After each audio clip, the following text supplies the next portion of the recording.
I'd always felt a deep bond with the wilderness, a profound connection with nature that made the cityscapes, concrete jungles, feel suffocating.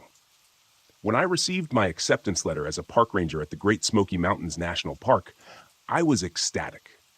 Here was an opportunity to truly make a difference while being enveloped by nature's majesty. My name is Sam Thompson, and my journey into the wild, unknowable heart of the Smokies began on a brisk summer morning. The day was clear, the sky vast and cloudless, its expanse rivaled only by the sprawling sea of green peaks and valleys that stretched into the horizon, a silent promise of adventure.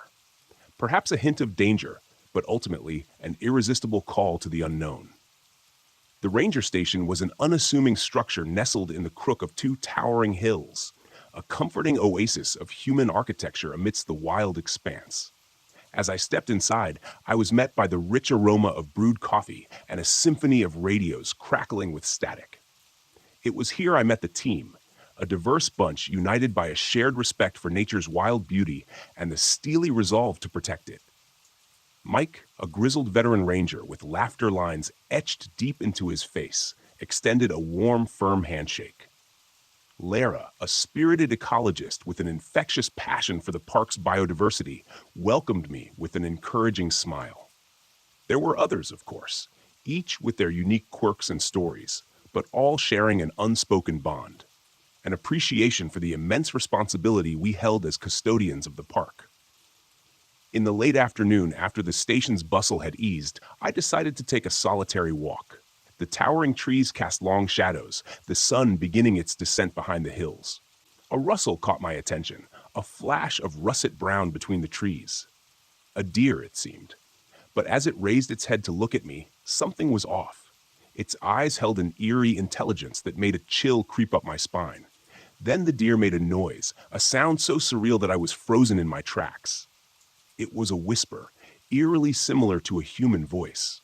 The words were incoherent, but the tone was unmistakable. It was a call for help.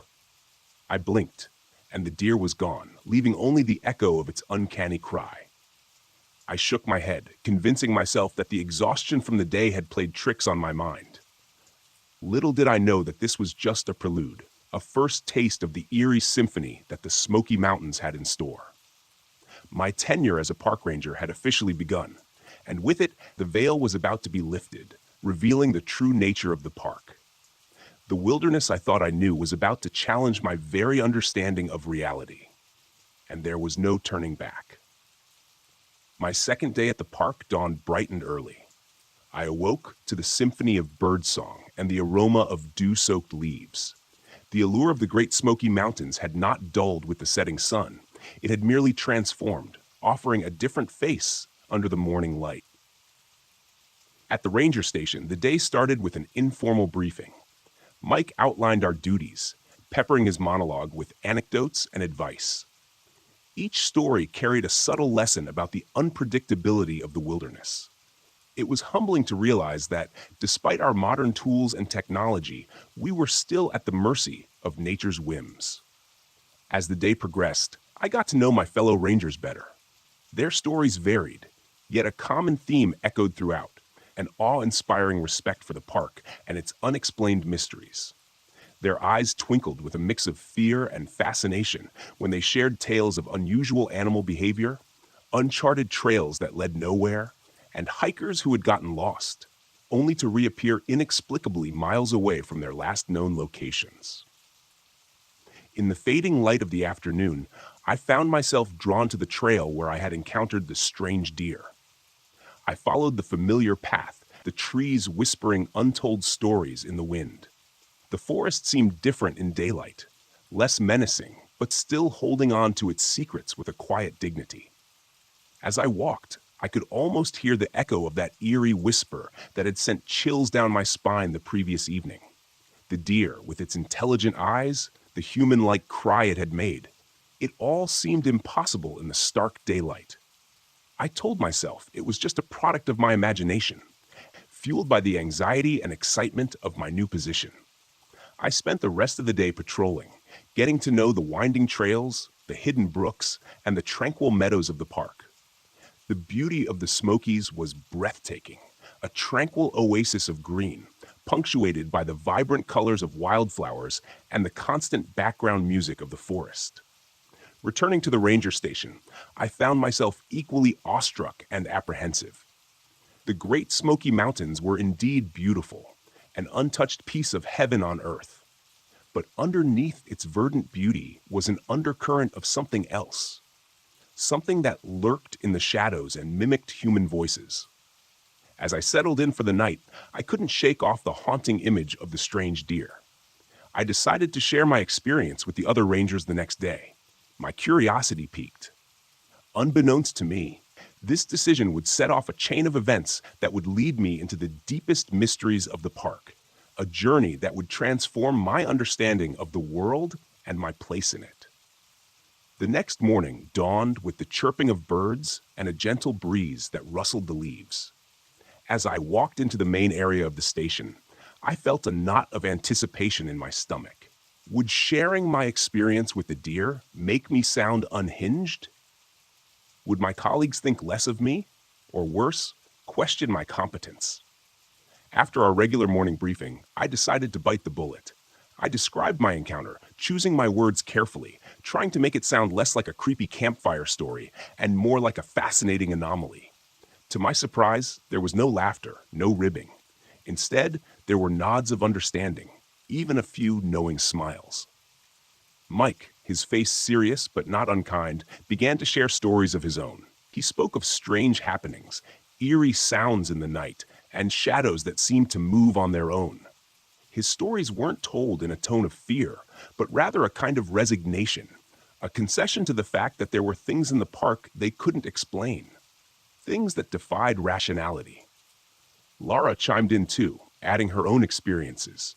She described instances where she'd felt an uncanny presence, or when her usually reliable compass would spin erratically for no discernible reason. Her scientific mind struggled with these anomalies, but she'd come to accept that the park held mysteries perhaps beyond our comprehension. These revelations, rather than alleviating my unease, intensified it. The realization that such strange phenomena were accepted as part of the job was hard to digest. How did one make peace with the idea of sharing space with the inexplicable? The uncanny? Yet, there was a strange comfort in knowing my experience wasn't an isolated incident. It was as if a veil had lifted, revealing a world that existed parallel to ours, intertwining with our reality in the most unexpected ways. It was daunting, but at the same time undeniably fascinating. As I lay in bed that night, the forest's usual serenade of cricket chirps and rustling leaves seemed to carry a different note. Each echo was a whisper of untold stories, each shadow a concealed mystery. I wondered about the strange deer, its eerie mimicry, and what it could possibly signify. The unease was still there, a dull thrum in the back of my mind. Yet alongside it, a newfound resolve was beginning to take shape. I was here for a reason, and I would do my best to uncover the truth behind these mysteries, to ensure the safety of the park's visitors, and perhaps come to terms with the uncanny in my own way. After all, I was a park ranger. I was here to protect and understand the wilderness in all its beauty and terror. And this was just the beginning. As days turned into weeks, my life at the Smokies settled into a pattern. Each day brought new challenges, and with them an ever-deepening respect for the wilderness. But along with the quiet satisfaction of fulfilling my duties came the persistent undercurrent of unease. One day, while digging through old reports in the station's cramped archive room, I stumbled upon a thick folder labeled Missing Persons. Out of curiosity, I leafed through the files, each one detailing disturbingly similar cases of park visitors who had vanished without a trace. Names, ages, last known locations, speculated paths, all meticulously recorded, but with no conclusive explanations or outcomes. As the number of files grew, so did my concern. It wasn't unusual for inexperienced hikers to lose their way, but the frequency of these incidents and the fact that many happened in well-charted areas was unsettling. I brought this up with Mike later that evening. He glanced at me, his expression grave, and sighed. Yes, he knew about them. The disappearances had been a troubling part of the park's history for as long as he could remember. They were the whispers that echoed through the trees, the chill that hung in the air long after a search party returned empty-handed. But it's not just the disappearances, Mike added, his voice barely above a whisper. Sometimes they come back, disoriented, with no memory of their lost time, as if they walked through a veil into another world and then slipped back in after hours. His words sent shivers down my spine. I thought of the strange deer, the oddities we'd all experienced, the feeling of an unseen presence. Was there a connection? That night, as I lay in bed, I found sleep elusive. The wilderness outside, once a comforting presence, now seemed to hide untold dangers. Yet amidst the fear, a sense of determination welled up within me. I was here not just as a bystander, but as a protector, a guardian. If there was a threat, it was my duty to understand and counter it. However, the Smokies had their own rhythm and secrets. Their majestic peaks and lush forests were a testament to nature's untamed beauty. But within their shadows lurked mysteries that were as unnerving as they were captivating. How did one seek answers in a world that defied understanding? As the moon bathed the park in its silvery glow, I decided to make it my mission to unravel these mysteries, to find the link between the strange occurrences, the vanishing visitors, and the park's unknown entity, to find the missing pieces of this enigma and fit them together. I was a park ranger. I was here to protect, to serve, and to understand, no matter how deep the shadows, how eerie the whispers, or how uncanny the phenomena. I would face them head on. After all, as the saying goes, not all those who wander are lost. Some of us are just seeking answers. 2 weeks into my journey as a park ranger, I found myself navigating the sprawling expanse of the Smokies with growing confidence. My initial unease had given way to a quiet resolve. I was here to unravel the park's mysteries, and I had begun to see every anomaly, every unexplained incident as a clue. One day, we received news that a seasoned hiker named George had not returned from his usual trail. A knot of apprehension formed in my stomach. I had met George on a few occasions, a cheerful man with a ready smile, well acquainted with the park's trails. Something was wrong. We quickly formed a search party. Mike, Laura, a few others, and I packed our gear and set off toward George's usual trail. As we delved deeper into the wilderness, I couldn't shake off the sense of being watched. It was an intangible feeling, a shiver that ran down my spine every so often as we followed the trail George was known to frequent. Our reliable tools began to falter. My GPS, usually accurate to the meter, spun aimlessly, its needle dancing in erratic circles. Our radios, our lifelines back to the station, filled with static, reducing our communications to indecipherable gibberish. Panic fluttered in my chest, but I pushed it down. We needed to stay calm, focused. Yet even as I put on a brave face, I couldn't ignore the distinct sensation of time slipping away from us, as though we'd crossed an invisible threshold into an alternate realm. Hours seemed to blend into each other, the afternoon sun hanging in the sky like a frozen celestial body. Our search yielded no results, just a deepening sense of unease. Eventually, we decided to return, our hearts heavy with the grim possibility of George's fate. The journey back was equally disorienting. Our faulty devices continued to play tricks, and the forest seemed to shift around us, familiar landmarks appearing out of place. When we finally stumbled upon the ranger station, it felt like surfacing from a deep dive, gasping for breath. That night, as I lay in bed, I replayed the day's events over and over in my head. The eerie stillness of the forest, the faulty devices, the inexplicable stretch of time. It was as if the Smokies themselves were keeping us away from something, guiding us off a path we were not meant to tread. My encounter with the strange deer, the tales of unexplained phenomena, the disappearances, and now George. A pattern was emerging, a chilling narrative of a hidden presence in the park. It was elusive, powerful, and seemingly capable of bending reality to its will. As fear battled with fascination within me, I was beginning to realize the magnitude of my mission. This was not just about solving a mystery. It was about understanding a force that existed outside the realm of our comprehension.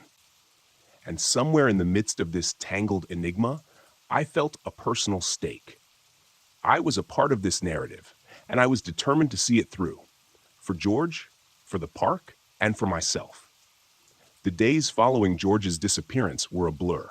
The park, usually a bustling hub of activity, fell into a subdued silence. His absence echoed louder than the whispers in the trees, louder than the haunting call of the strange deer. We were united in our silent vigil, waiting for George to reemerge from the forest's embrace.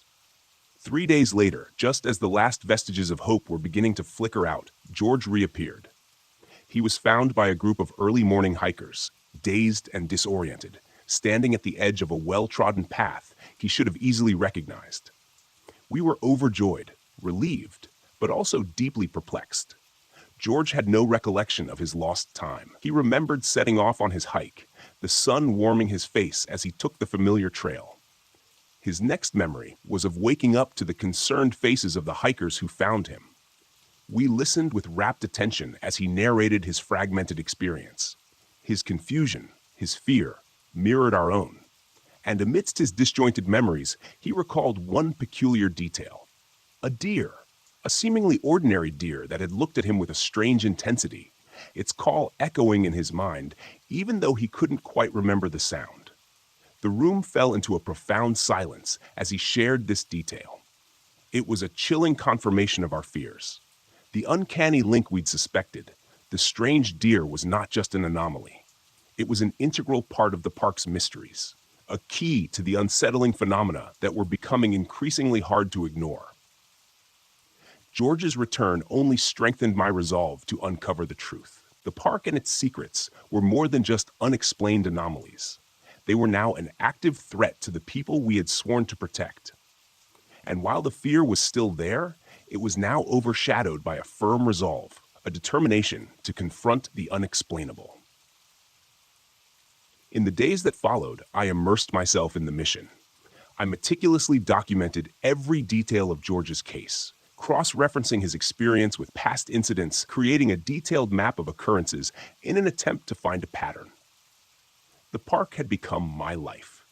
The mountains, the trees, the rivers, they were not just landscapes anymore. They were pieces of a complex puzzle waiting to be deciphered. The whispers in the wind, the fleeting shadows, the uncanny sense of being watched. I was now attuned to them all, each strange occurrence a signpost on this extraordinary journey. As I looked out into the verdant expanse, bathed in the ethereal glow of the setting sun, I felt a renewed sense of purpose. Yes, there was fear, but also an overwhelming fascination, a relentless curiosity that propelled me forward. And although I was in uncharted territory, I was no longer a passive observer. I was an explorer seeking answers in a wilderness that straddled the fine line between the known and the unknown. I was a park ranger. I was a guardian of the Smokies. And I would not back down until I unearthed the truth behind its enigmatic mysteries. Weeks turned into months. My initial wonder at the beauty of the Smokies had evolved into a profound respect for the mysteries they harbored. The strange occurrences, the disorienting time loss, the vanishing visitors. These anomalies had become a part of my everyday life. But instead of unsettling me, they now fueled my determination to get to the bottom of this. Late one evening, after a long day of routine checks and patrols, I settled down in the ranger station with a map of the park, reports of previous disappearances, and George's testimony. I began to plot each strange event, every missing person, every anomalous sighting. A pattern started to emerge. There was a clustering of incidents around certain areas. Specific trails, dense forest sections, remote campsites, the same spots that were frequented by the uncanny deer. Could there be a direct correlation? As I sat back and surveyed the map, a thought struck me. What if this creature wasn't just a witness to these events, but somehow the cause? An unsettling possibility, but the frequency and consistency of its appearance could not be overlooked. Fueled by this newfound realization, I began to delve deeper into the park's lore. Late-night discussions with Mike and Laura gave me insights into native legends, stories passed down through generations that hinted at a voice mimic, a creature capable of imitating any sound, any voice it heard. This eerily resonated with our experiences. The deer, its human-like cry, the mimicry. Could this creature from the lore and our experiences be one and the same? However, the more I discovered, the more questions I had. How did it lure people? Why couldn't they remember their experiences? Was it guarding something, keeping us away from certain areas of the park? As the lines between folklore and reality blurred, I grappled with the implications. The Smokies were not just a park. They were a realm that housed an entity beyond our understanding, an entity that could influence our reality. And it was my mission to understand this, to navigate the delicate balance between fear and fascination, the known and the unknown. Night after night, I pored over the map, studying the patterns, cross-referencing legends with incidents. Each clue, each piece of the puzzle was bringing me closer to the truth. I felt like a detective on the trail of a mystery that was as intriguing as it was terrifying. Yet I was not alone in this quest. I had my fellow rangers, brave individuals who shared my commitment to safeguarding the park and its visitors. Our resolve was a beacon that shone through the murkiness of uncertainty, guiding us as we traversed this challenging path. And while the journey was daunting, I found myself fueled by an indomitable spirit of adventure. As a park ranger, I was entrusted with the protection of the Smokies and its secrets. But I was also an explorer, venturing into the realm of the unknown, seeking to unravel the mysteries that the park cradled in its bosom. It was a mission I was determined to fulfill. With every passing day, my connection to the Smokies deepened. My senses had grown acutely attuned to its rhythms, its subtle nuances. The park was no longer just a workplace. It had become my world. Each whispering tree, chattering brook, and rustling undergrowth was part of a grand symphony that played out its enigmatic melody in the heart of the wilderness. One night, as I was winding down after a particularly challenging day, an unsettling sound echoed through the dense silence of the forest. It was a cry, disturbingly human, yet uncannily animalistic. A chilling mimicry that froze the blood in my veins. Instantly alert, I grabbed my flashlight and radio and followed the sound into the enveloping darkness. The usually comforting forest now felt alien and foreboding, each twisted shadow appearing more menacing than the last. But I pressed on, drawn toward the cry like a moth to a flame. As I ventured deeper, a shape emerged from the undergrowth, the strange deer. Its eyes gleamed with an almost sentient intelligence. It was eerily still, its gaze fixed on me with an intensity that was almost palpable. I stood my ground, heart pounding in my chest, as we held a silent standoff. The creature then issued the same human-like cry, a wailing call that echoed off the trees and sent a shiver down my spine. Just then, the radio crackled to life, Mike's voice filtering through the static, asking about my location. I relayed my coordinates, my voice steadier than I felt. As the radio crackled out, I turned back to the deer. But it was gone, vanished, as if it had never been there. I spent the rest of the night patrolling the area, my mind buzzing with questions. Was the deer calling out to me? Was it trying to communicate? Or was it another instance of it luring in the unwary? As dawn broke, painting the sky with hues of orange and pink, I returned to the ranger station, exhausted yet restless. The encounter with the strange deer was a clear indication that I was getting closer to unraveling the mystery of the park. The incident only served to strengthen my resolve, my research, my interactions with the creature, the patterns I had observed. They were all leading me to an inescapable truth. The Smokies were home to an entity that existed beyond our comprehension, an entity that could influence our reality. While this truth was intimidating, it also fueled my curiosity. As a park ranger, I had taken an oath to protect this place and its secrets. This was my mission, my purpose. And no matter how uncanny the phenomena or how daunting the path, I was determined to see it through to the end. After all, I was not just a park ranger. I was an explorer, a seeker of truths in a world that straddled the known and the unknown. And as the sun rose, casting a golden glow over the park, I found myself eager to continue my journey into the heart of the Smokies and its mysteries. In the wake of my chilling encounter with the strange deer, I sought wisdom from the only source that seemed to grasp the gravity of the enigma, the Native American elders. Their tales of the voice mimic, which I had initially dismissed as folklore, were aligning too closely with my own experiences. It was time to listen with an open mind. As I sat in the circle of elders, their wizened faces lined with wisdom and resilience, I felt a profound sense of respect. They spoke of an ancient spirit that dwelled in the park, a spirit capable of imitating any sound, any voice it heard. It was seen as a guardian, a gatekeeper of the Smokies' deepest secrets.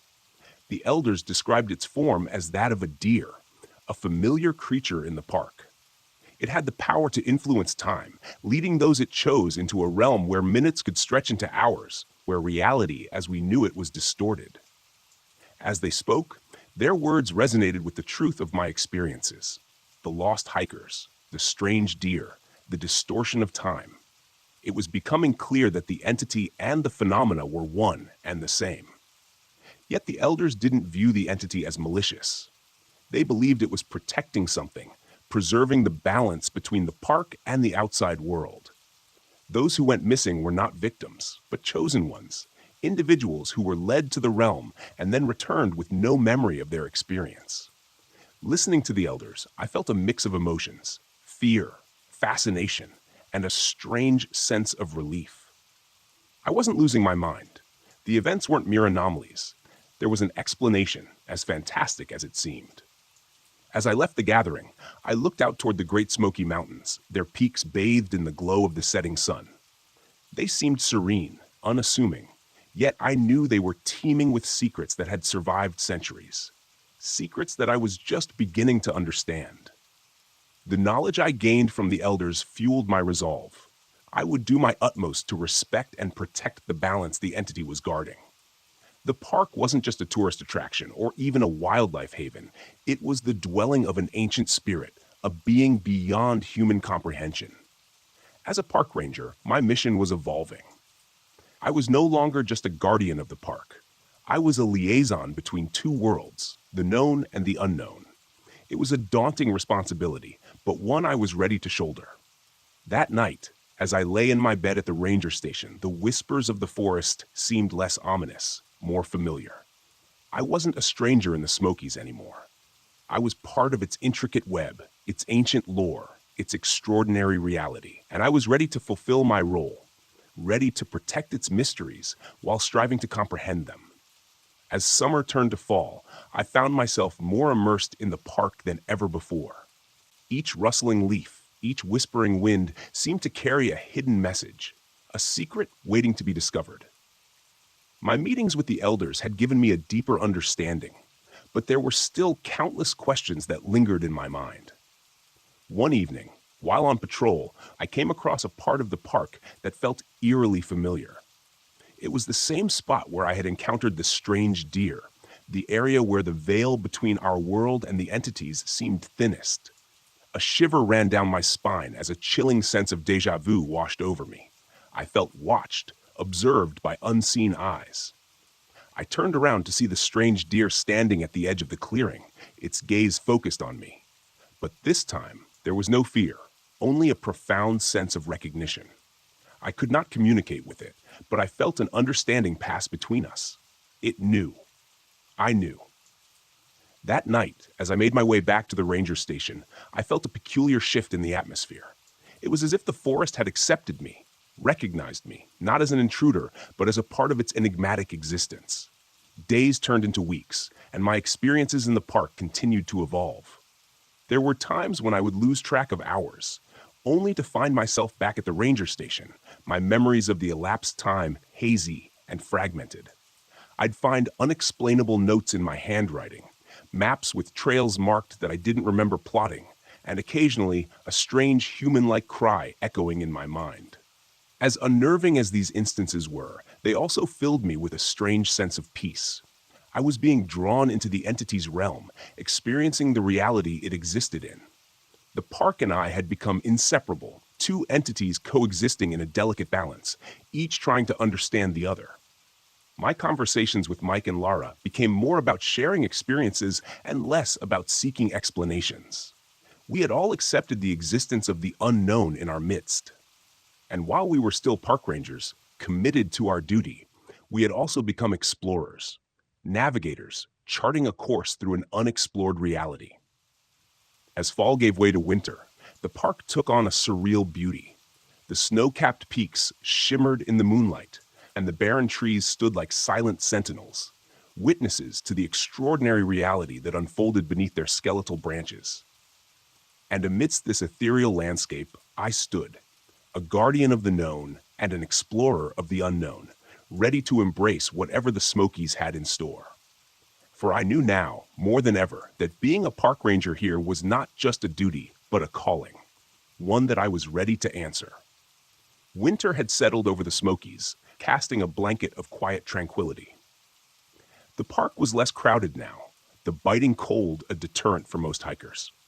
But there were those who braved the chill, drawn to the ethereal beauty of the snow-clad wilderness. One such brave soul was a young woman named Jenna. An experienced hiker, she was a familiar face in the park, but one frosty morning, she did not return from her trek as expected. Mike brought the news to the station, his usually calm demeanor replaced with palpable worry. We knew we had to act fast. Equipped with flashlights, radios, and an annoying sense of déjà vu, we ventured into the cold wilderness. The eerie stillness of the forest was punctuated only by the crunch of our boots on the snow and the crisp winter wind rustling through the barren trees.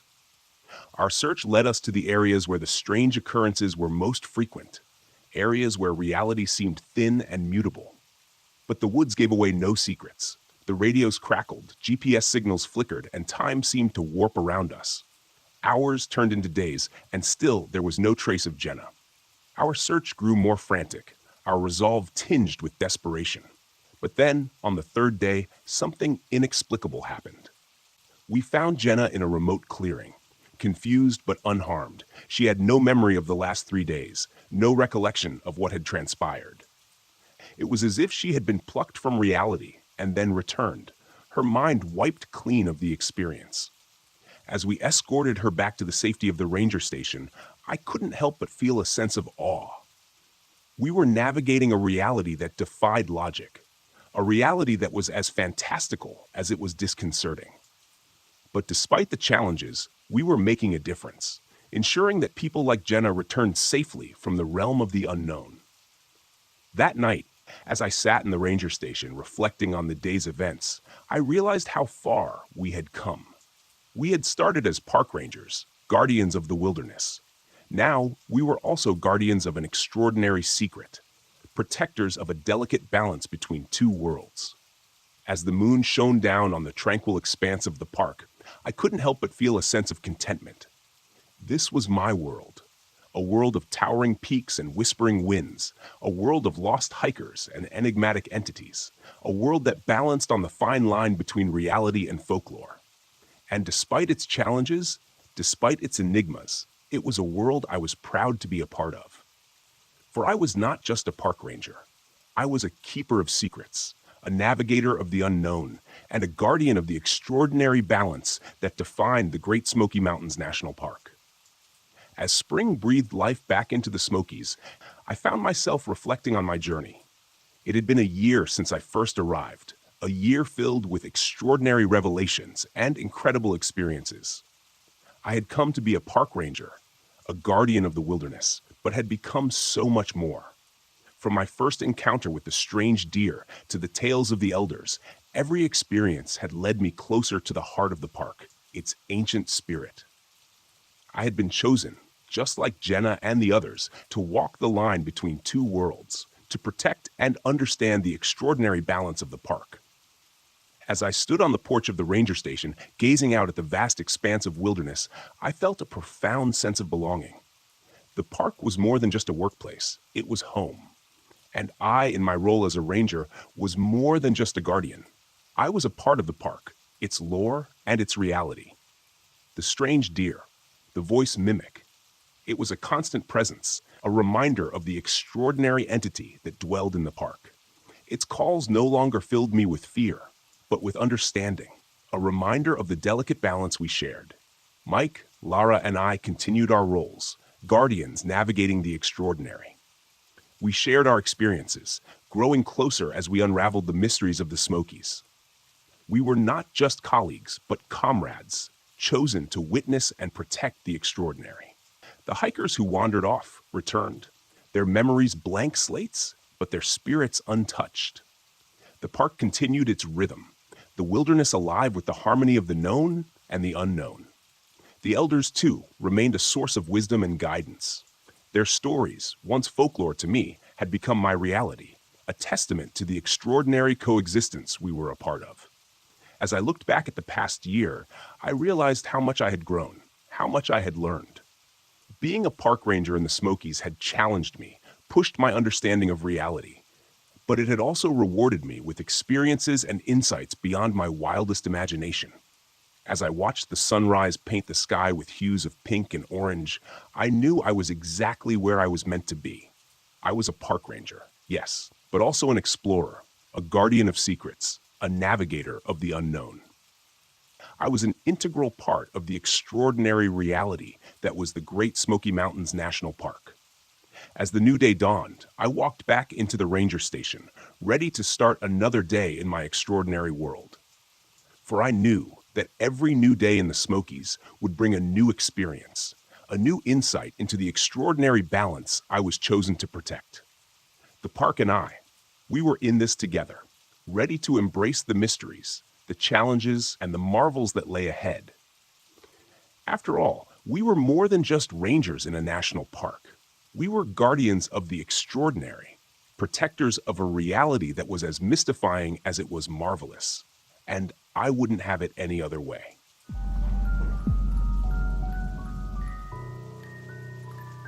I've been a cop in this small town for about 15 years now. It's a quiet place, tucked between rolling hills and dense woods. The kind of town where everyone knows everyone, where people leave their doors unlocked at night, and where nothing ever seems to happen. At least, that's what most folks think. But I've seen things that no one talks about, things that don't make sense. Most of the time, I just keep my mouth shut. People around here don't like hearing about what's really lurking in the dark, and I can't blame them. But some nights, like tonight, I feel like I need to get it off my chest. It all started about 5 years ago. I was working the night shift, patrolling the outskirts of town. It was one of those cold, misty nights where the fog clings to the ground, making everything look like a ghost town. I was driving down an old back road when I saw it, a figure darting across the road in the beam of my headlights.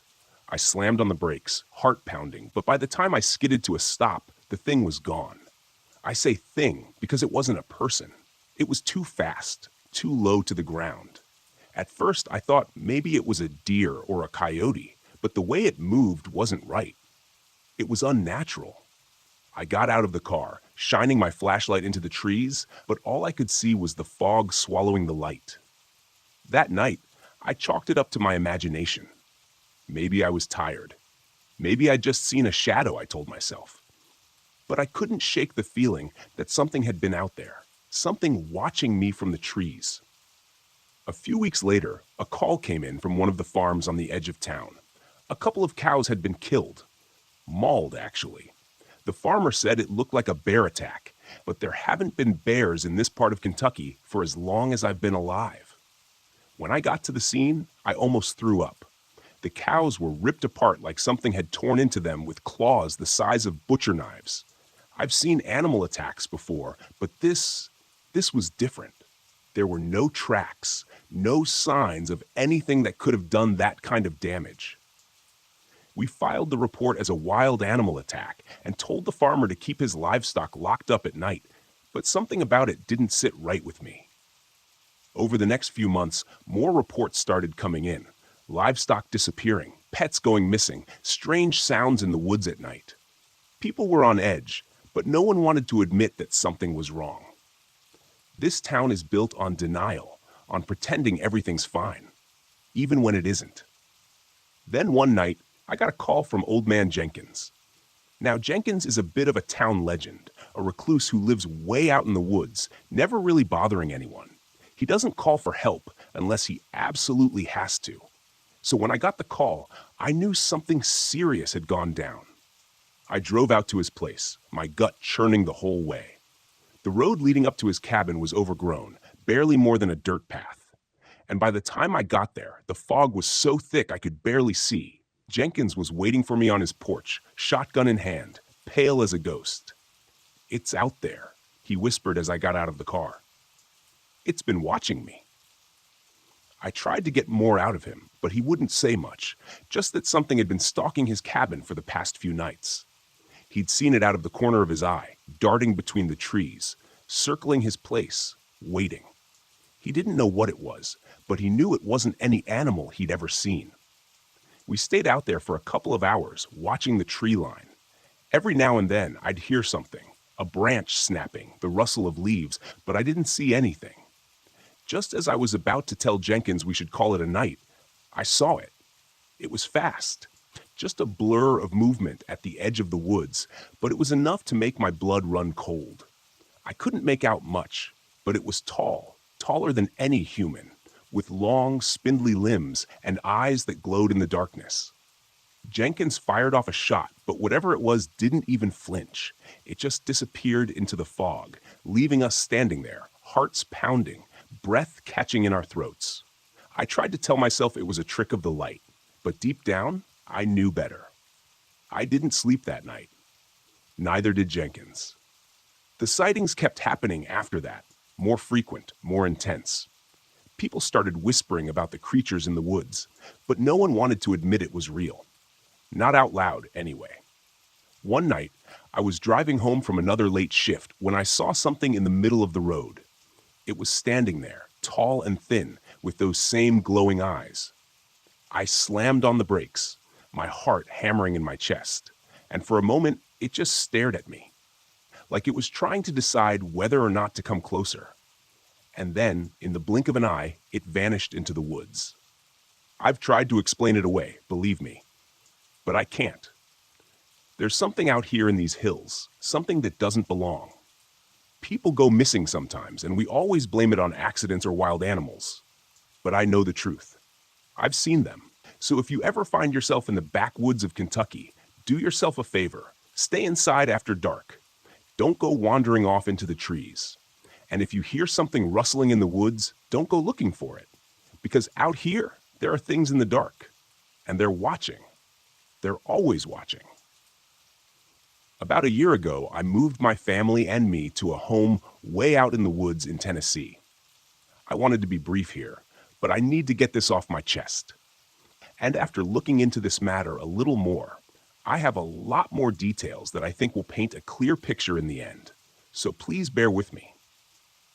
The nights here can be extremely loud. Between the crickets, the tree frogs, and the cicadas, it can almost be deafening. One night, not too long after we moved in, I had forgotten something in my car and headed outside to get it. The first thing that struck me as odd was that my dog wouldn't go outside with me. My dog goes everywhere with me, as I am her whole world. But not this night. As I held the door open, she looked out, then looked up at me like, nope. So I walked out and shut the door behind me. The second thing that caught me off guard was that there wasn't a peep. It was dead silent. Still, I shrugged this off and walked down my front steps and headed to my car. When I had gotten about 10 feet from my car, the hairs on the back of my neck stood up. I felt as though something was watching me. I looked around, but saw nothing.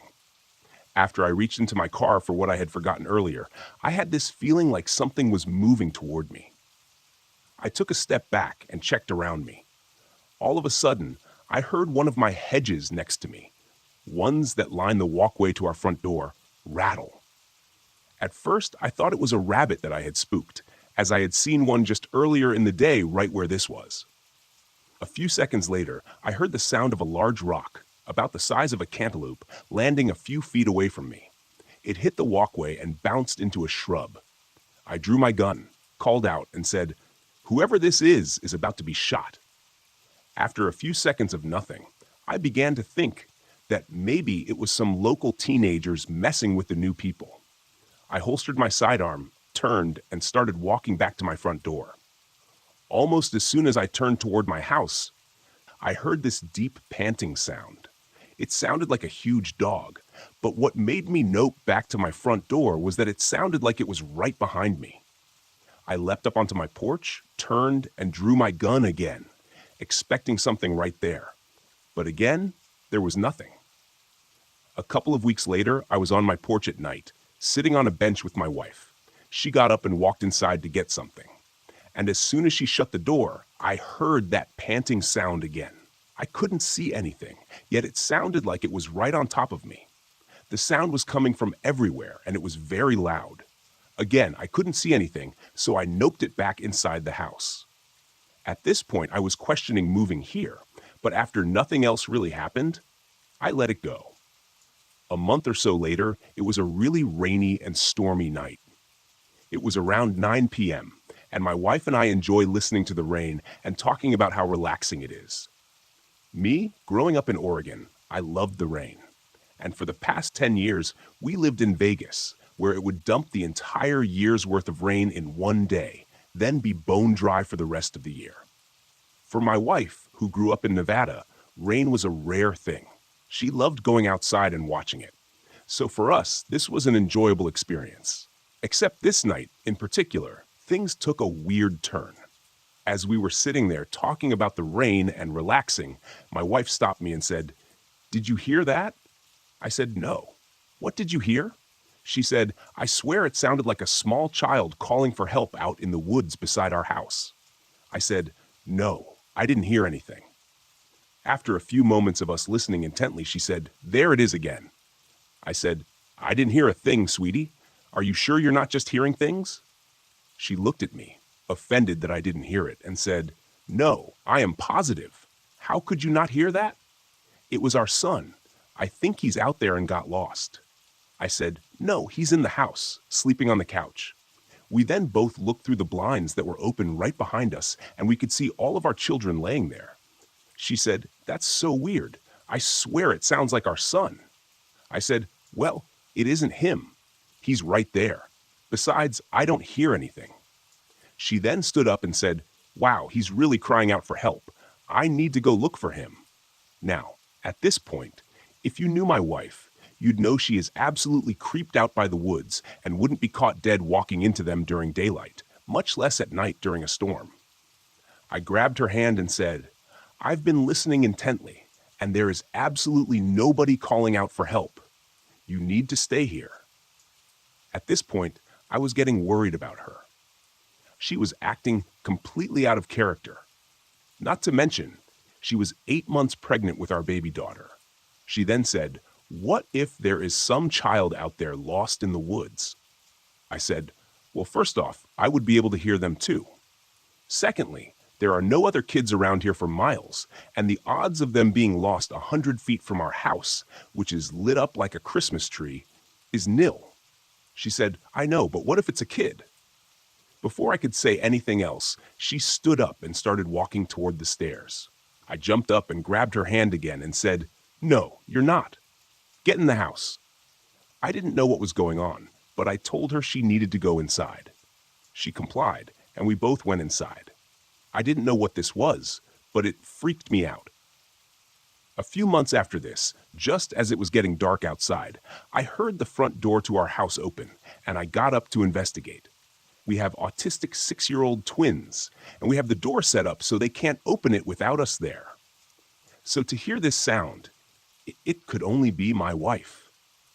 What was weird was the fact that she usually doesn't go outside without saying something to me. I walked out front and saw my wife walking down our private road toward the drive on the side of our house. I asked her what she was doing, and she said she was sitting on the back patio and kept hearing a baby crying out in the woods. I said, "Seriously? And you just decided to walk off into the woods to investigate?" She looked out into the woods and said, "See? There it is again." Again, I couldn't hear anything. But what I did notice was that it was completely silent again. I told her, just like before, the chances of a baby being out in the woods outside our house is slim. You need to get back in the house. She said, "What if someone left a baby out there?" I said, "Well, if that were true, I would hear it too." Now at this point, I was really starting to worry about my wife's mental health. I actually asked her to see a psychiatrist, and she did. Now looking back, I feel really bad about this, knowing what I know. A key to this moment was that my wife had just given birth to a baby girl a month before. A few days after this, we were out front on the porch. It was early evening, and I had just mowed the lawn that day. Our 3-year-old son was riding around on his little car in front of the house. Now, he knows he is not allowed outside of a certain area that we mapped off. He loves playing outside, but with the road about 50 feet behind our front porch, we have to be careful, as a lot of boaters will fly through after drinking all day on the water. As we were talking, we were both keeping an eye on him. A neighbor drove by and stopped to say hi for a second. The interaction took maybe 8 seconds, as all they said was, "How are things?" We said, "Good," and he told us he'd stop by later as his wife got something for the kids, who happens to be one of their teachers. We said, "Okay, great," and he drove off. I looked over to where our son had been, and he was gone. I called out his name and ran over to the side of the house and could hear his car on our side drive. I scolded him for leaving the area, and he said something in his 3-year-old gibberish and pointed to the woods behind our house. I told him he had 5 seconds to get back up to the front of the house, or else, but he adamantly pointed back in the direction of the woods and kept trying to tell me something. I looked off in that direction and just assumed he saw a deer or a squirrel or something, and wanted to see it up close. I walked him back up to the front of the house, and he cried the whole way there. He got really upset that I wouldn't let him go into the woods. But I just wrote this off as him being curious. Most 3-year-old boys are. Now, this instance isn't isolated, as our twins have done similar things, but nothing quite as extreme as this. There have been nights where we had just laid down and heard a loud bang on the side of our house, on the wall behind our bed. It was so loud that I jumped up and looked out the window. Our floodlight had come on, but I could see nothing. Now, the weird part about this is that our bedroom sits about 12 feet above ground level, as we have a full-size cinder block basement. I put on my slippers, grabbed one of my 12-gauge shotguns, and walked outside to investigate. It was dead silent again. The floodlight on the side of the house had clicked off at this point, so I walked over to the end of the deck and shined my light around the yard. Nothing. I walked around the house, shining the light intently. As I approached the backside of the house, the hairs on the back of my neck stood up. It felt like someone was watching me. I shined the light up into the trees, but again, nothing. I rounded the corner, and the first thing I noticed was that my 3 dogs who were in their area weren't making a peep. Now, our dogs have no filter. They bark at everyone, including me. So to see them all hiding, tails between their legs and dead silent, really had me worried. As I kept walking, all of a sudden the crickets and frogs started making sounds again. It was as if someone had flipped a switch. I walked back inside and told my wife that I hadn't seen anything. She shrugged and said, "Okay, as long as the dogs are okay."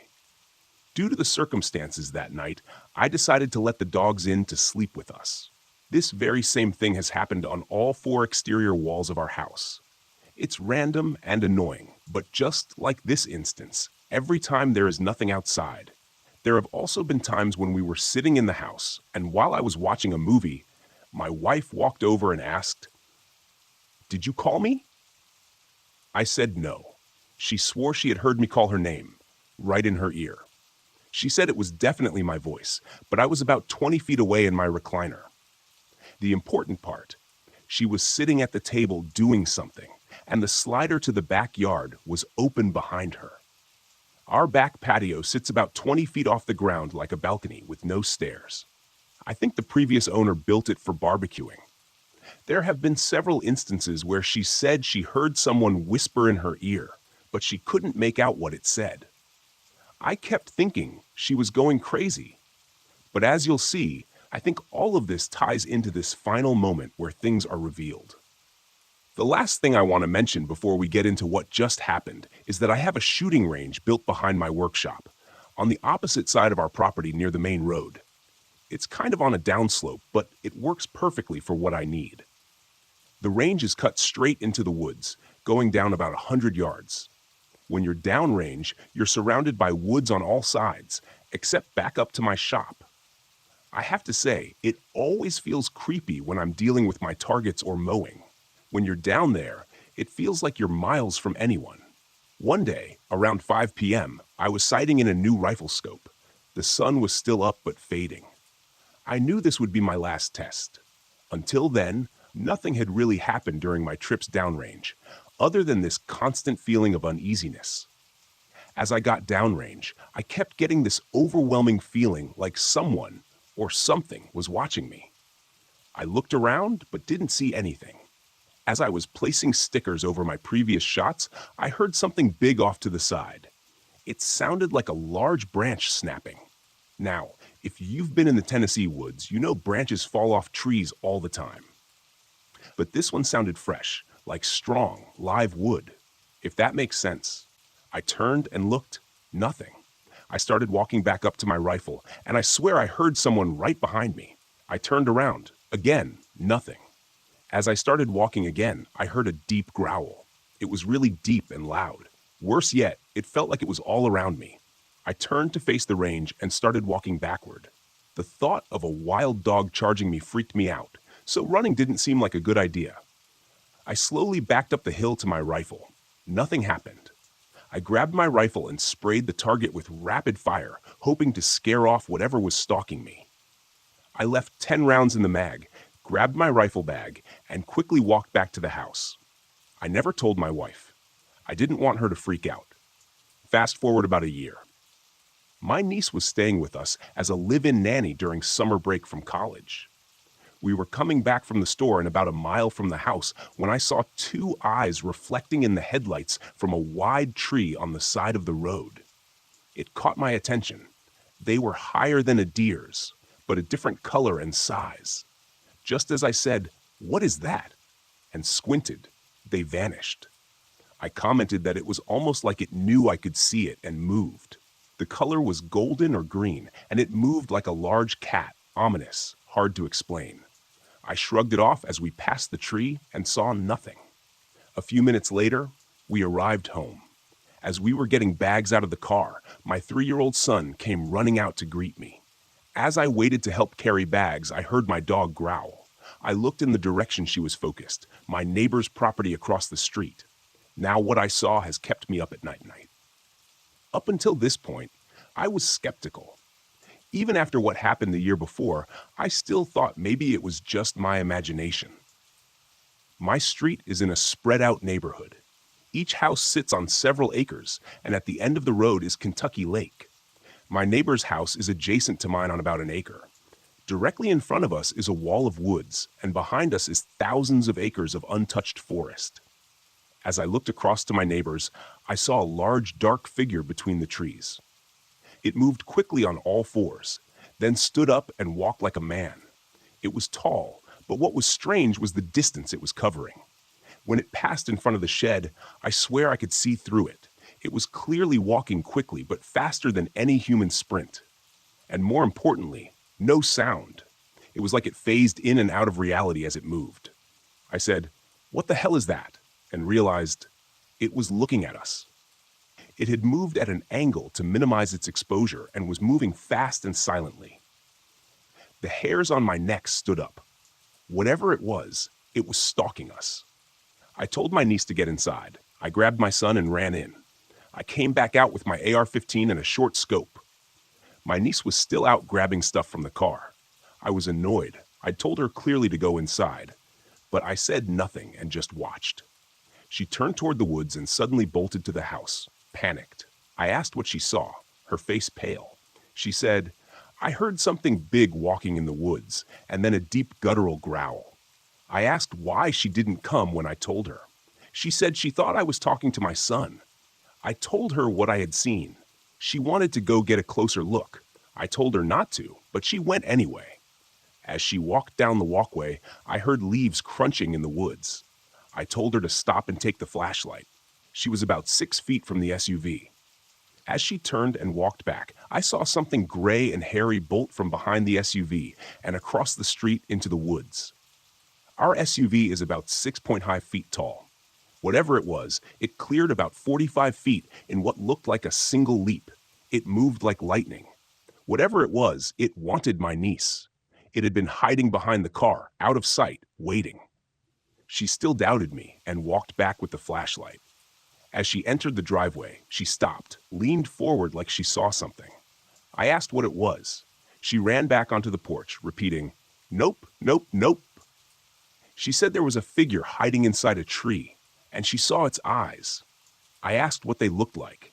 She said at first they were dull red, but as she got closer, they looked dead.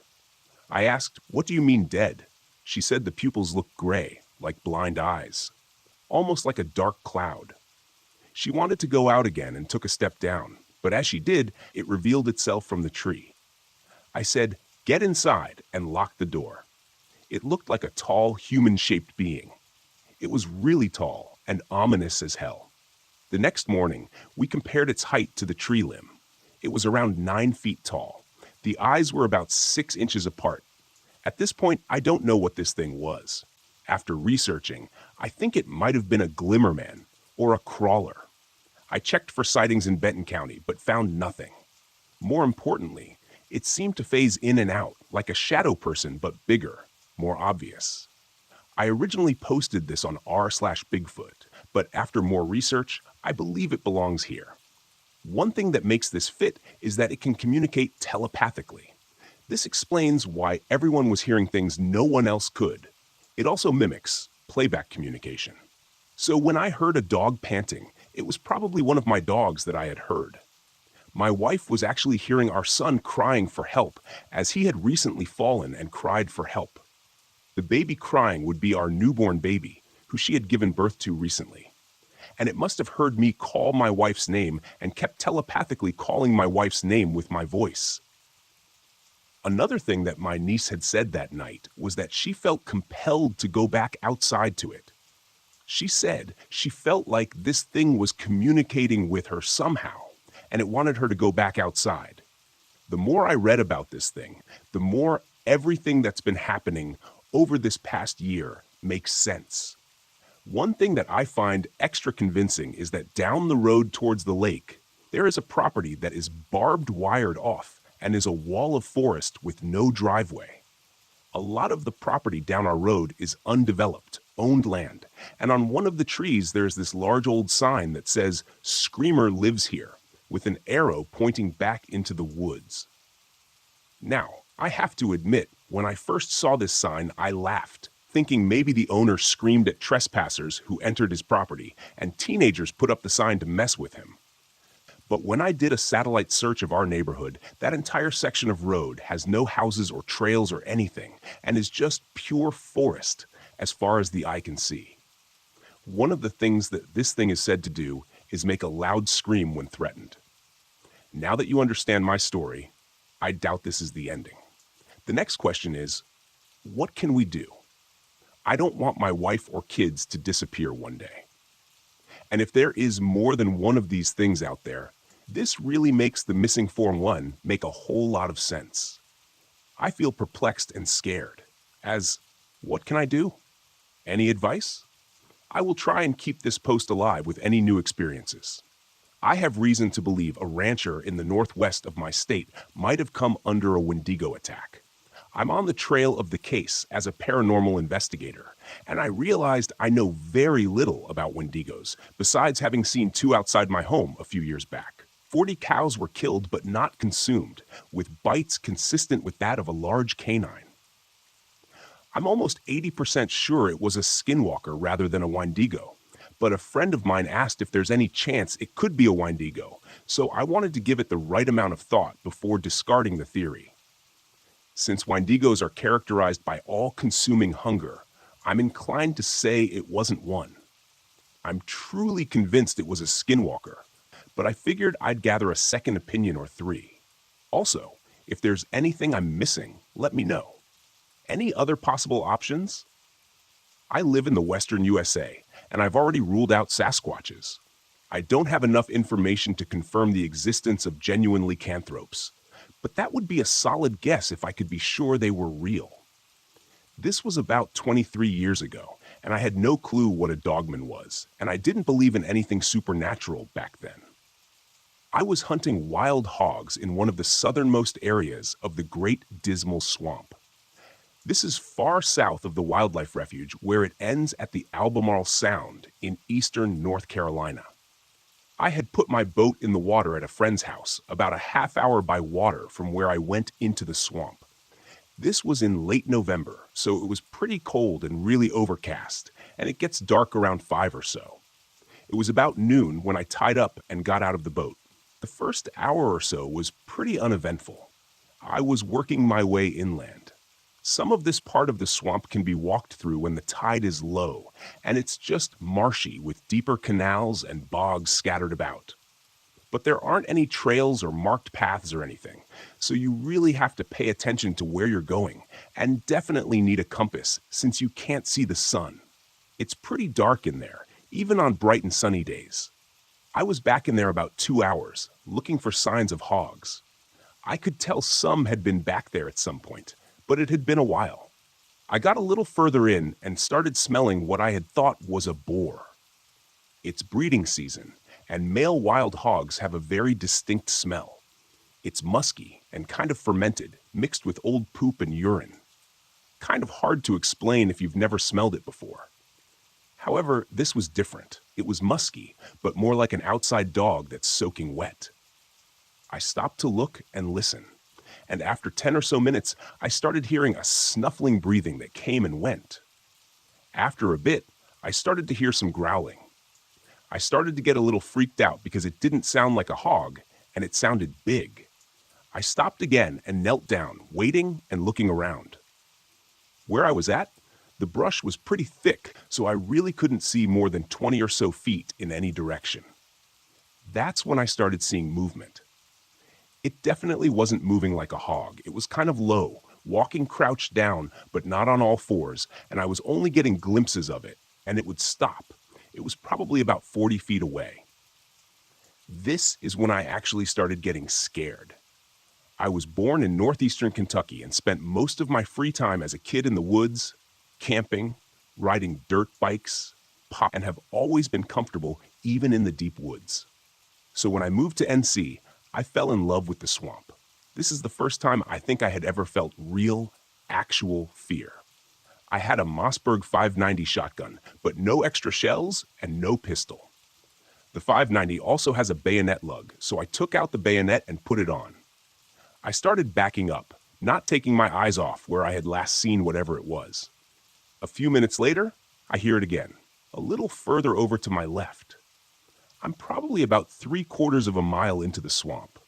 It doesn't seem very far, but the terrain doesn't make for really quick movement. This goes on for about another 20 minutes while backtracking out as fast as I can, and I'm still hearing it and catching glimpses of movement, and the smell is getting stronger. After a bit, I realize that this thing has gotten between me and the way I came in from my boat, and I'm starting to panic. I try to start getting further away from it and headed in the right direction. And then I see it again, and it's standing up, and it's pretty damn tall. It was still back in the brush, so I couldn't really make out any details, as it's dark as hell back there.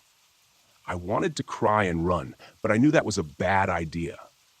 It didn't seem like it wanted to get in the water, so I started wading through the canal headed back towards my boat. I started to put some distance between it and myself, so I got back on hard ground to move a little faster, but I can still hear it snuffling and growling and moving through the brush. But it's not close anymore. I made it back to my boat, and I'm soaking wet and freezing. But I thank God I made it out of there, and just in time as it's getting foggy and starting to drizzle. I had never been that scared in my life. I made it back to my buddy's house and told him what happened, and I can tell he knows something when I tell him where I went. He brings me in and gives me some hot coffee with a big slug of bourbon in it. When I calm down, he takes me to the other house out back of his property to where his granddad lives. I had met his granddad before, but he had always been kind of standoffish to me. I found out later he just had real bad PTSD from Korea, and he, my buddy, and his family had lived in that area since after the Civil War. I think his granddad's great-granddad had been a slave around there, but that's a story for another day. I guess what I mean to say is his family had history in that area and knew the place a lot better than me. After I told his granddad what happened, he stood up, looked me in the eye, and said, "Don't go back in there. You're lucky you made it out. That's where the big dogs live." I left and went home and slept for about 18 hours. I tried to forget about that experience and started to believe I was just seeing things and freaked myself out. I eventually forgot all about it until a few years ago when a Dogman Encounters video came up in my YouTube feed.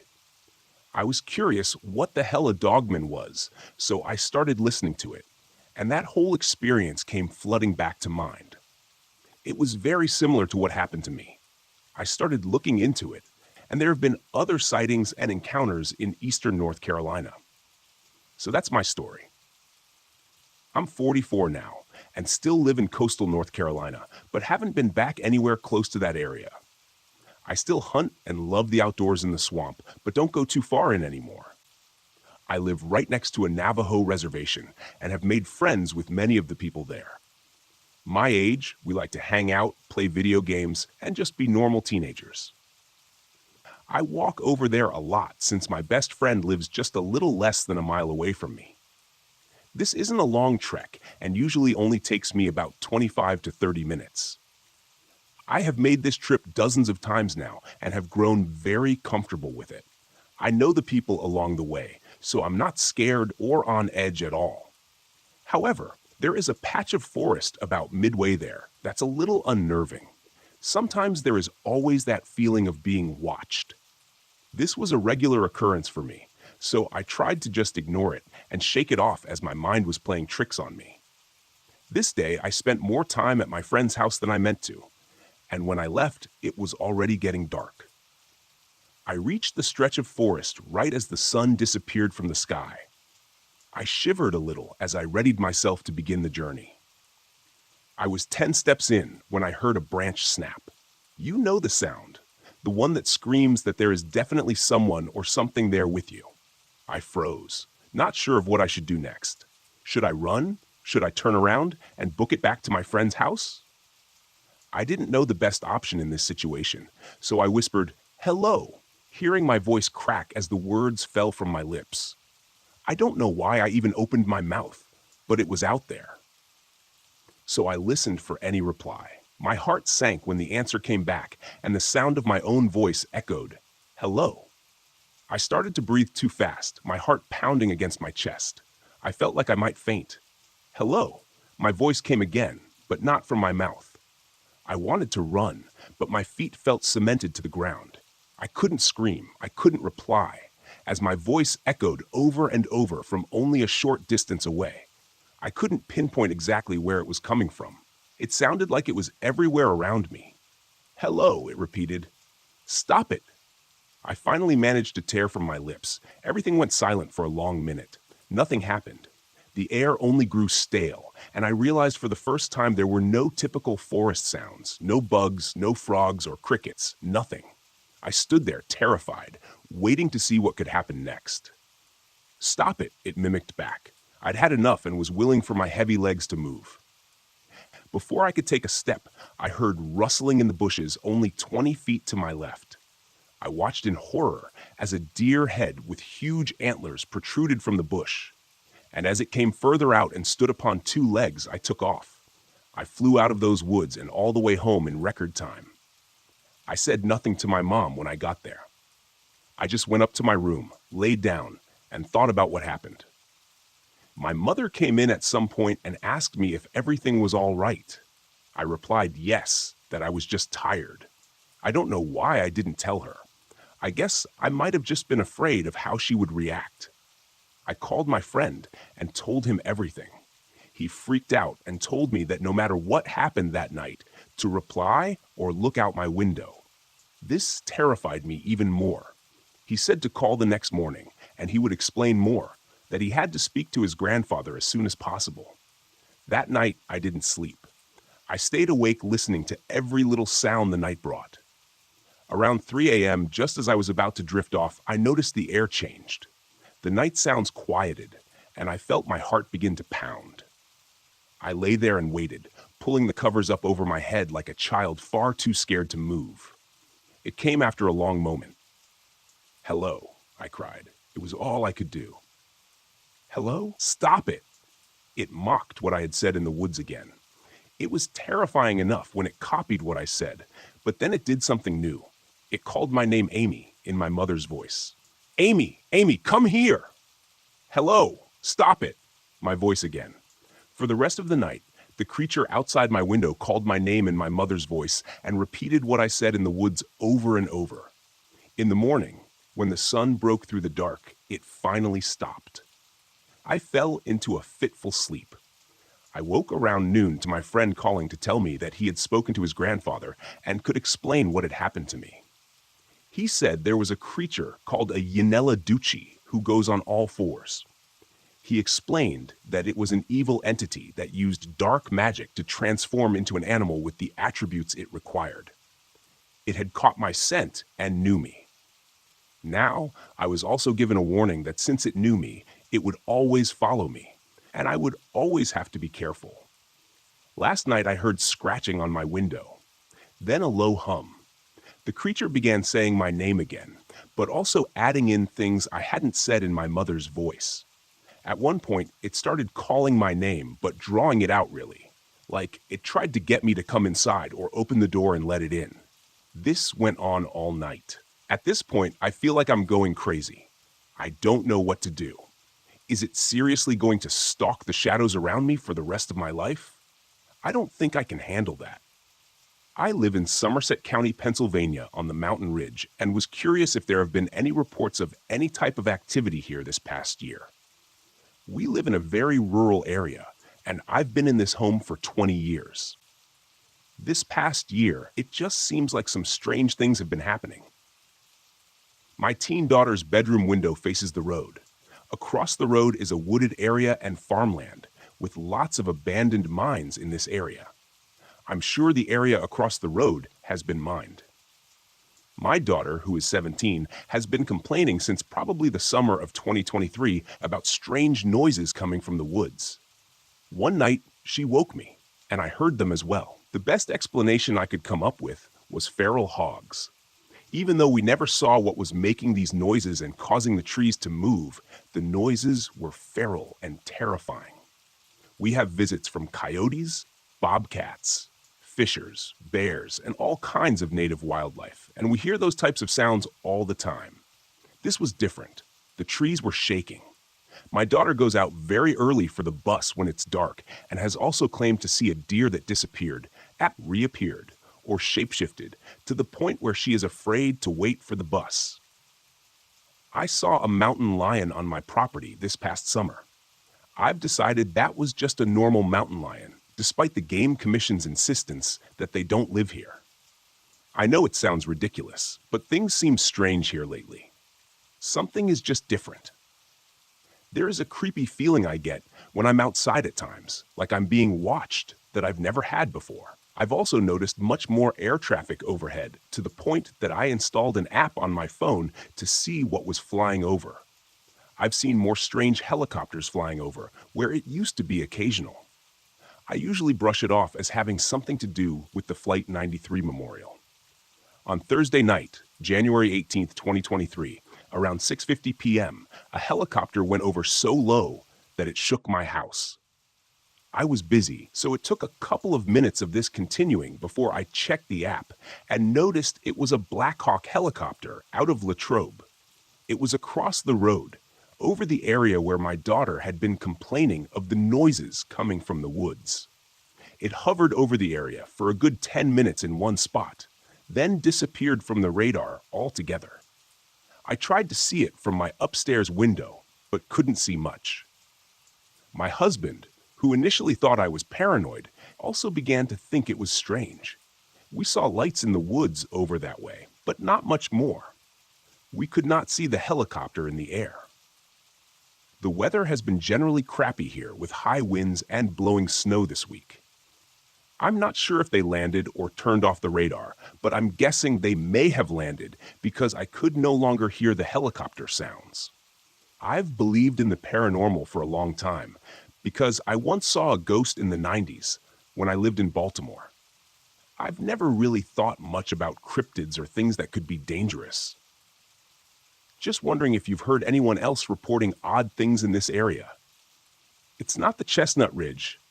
I think it's the next ridge over that may run through Bedford and Somerset counties. Just curious if anyone else has said anything this way. This is an encounter my girlfriend and her friend had a few years ago, not mine personally. I've heard her tell this story a few times before, but after recently hearing them together describe what they saw, I thought that you'd find it interesting.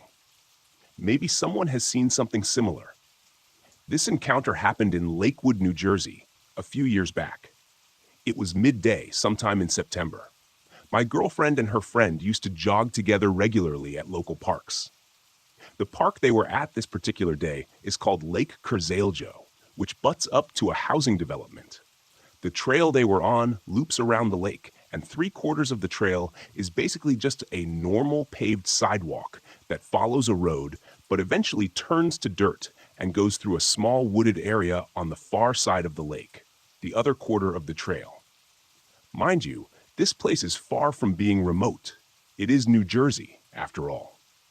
While jogging through the wooded part of the trail, they came upon a creepy humanoid-looking figure on the edge of the trail that stopped them both in their tracks. They both kept referring to this thing as troll-like. It was short, maybe 4 feet tall at most. It was dressed in a long black hooded cloak, hunched over, sitting on a wooden chest. Yes, a wooden chest. Exactly the kind you'd imagine a troll to be sitting on. They said they could not see any face at all because its head was directed at the ground and the hood was too long.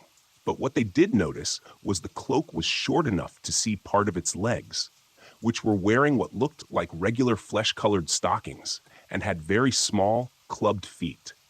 Its legs had large, protruding boils or tumor-like lumps on the exposed area. It was wearing blue gloves, too. Terrified, they eventually made their way past this thing, coming only a few feet from it, hoping it wouldn't jump out at them. They got the hell out of there faster than they've ever run before. It didn't say anything or try to cause them any harm. It just sat there hunched over. They thought at first that maybe it was just a mannequin or something someone put there as a joke, but they noticed hand movement right before they passed it. Needless to say, they have never gone back to this lake ever again. Every time my girlfriend talks about this encounter, I can hear the fear in her trembling voice, and she was obviously somewhat traumatized by the encounter. Even though I geek out about these types of stories all the time, she has absolutely zero interest in any of these types of things. She will roll her eyes or shake her head and tell me I'm crazy when I tell her about a cool story of Bigfoot or aliens or whatever that I read about, trying to pique some interest in her in these types of subjects. However, she continues to want nothing of it. I'm a very open-minded person when it comes to this stuff. I can't say I believe in anything because I've never had a convincing encounter aside from hearing a few strange sounds in the woods I couldn't explain. I always ask myself, is it possible creatures, aliens, or Bigfoot exist? The answer is usually yes. But then again, someone just playing a prank to mess with people is extremely more logical sometimes, especially in a place like New Jersey. The Bigfoot I saw in Temecula, California in June 1985 was at night as I stopped on a dirt road. I couldn't drive any farther that night, and when I got out to do my business, I heard and saw it as I was finishing up. It did have an odor of something dead, like the decomposing body of a coyote. Anyway, it stood about 50 yards into a dry riverbed, with trees about 45 feet in average height. I shined my flashlight in the direction of the smell and saw movement. But what may be different than most sightings is its eyes actually glowed bright blue and were about 11 feet tall. Judging by the tree height, its eyes were just above a limb that I measured at 11 feet. The next day, I had a .357 with me, But I had a feeling that it would not stop this creature if I were to shoot it in case it came for me. I left in a big hurry, and that Toyota truck just did not seem fast enough. That was the second time I had seen one. The first was back in March 1952 in the Sage area between Hammett, California and Temecula, California. I went back the next day and measured the tree limb to its footprints, which were about 20 inches long and maybe 9 inches wide.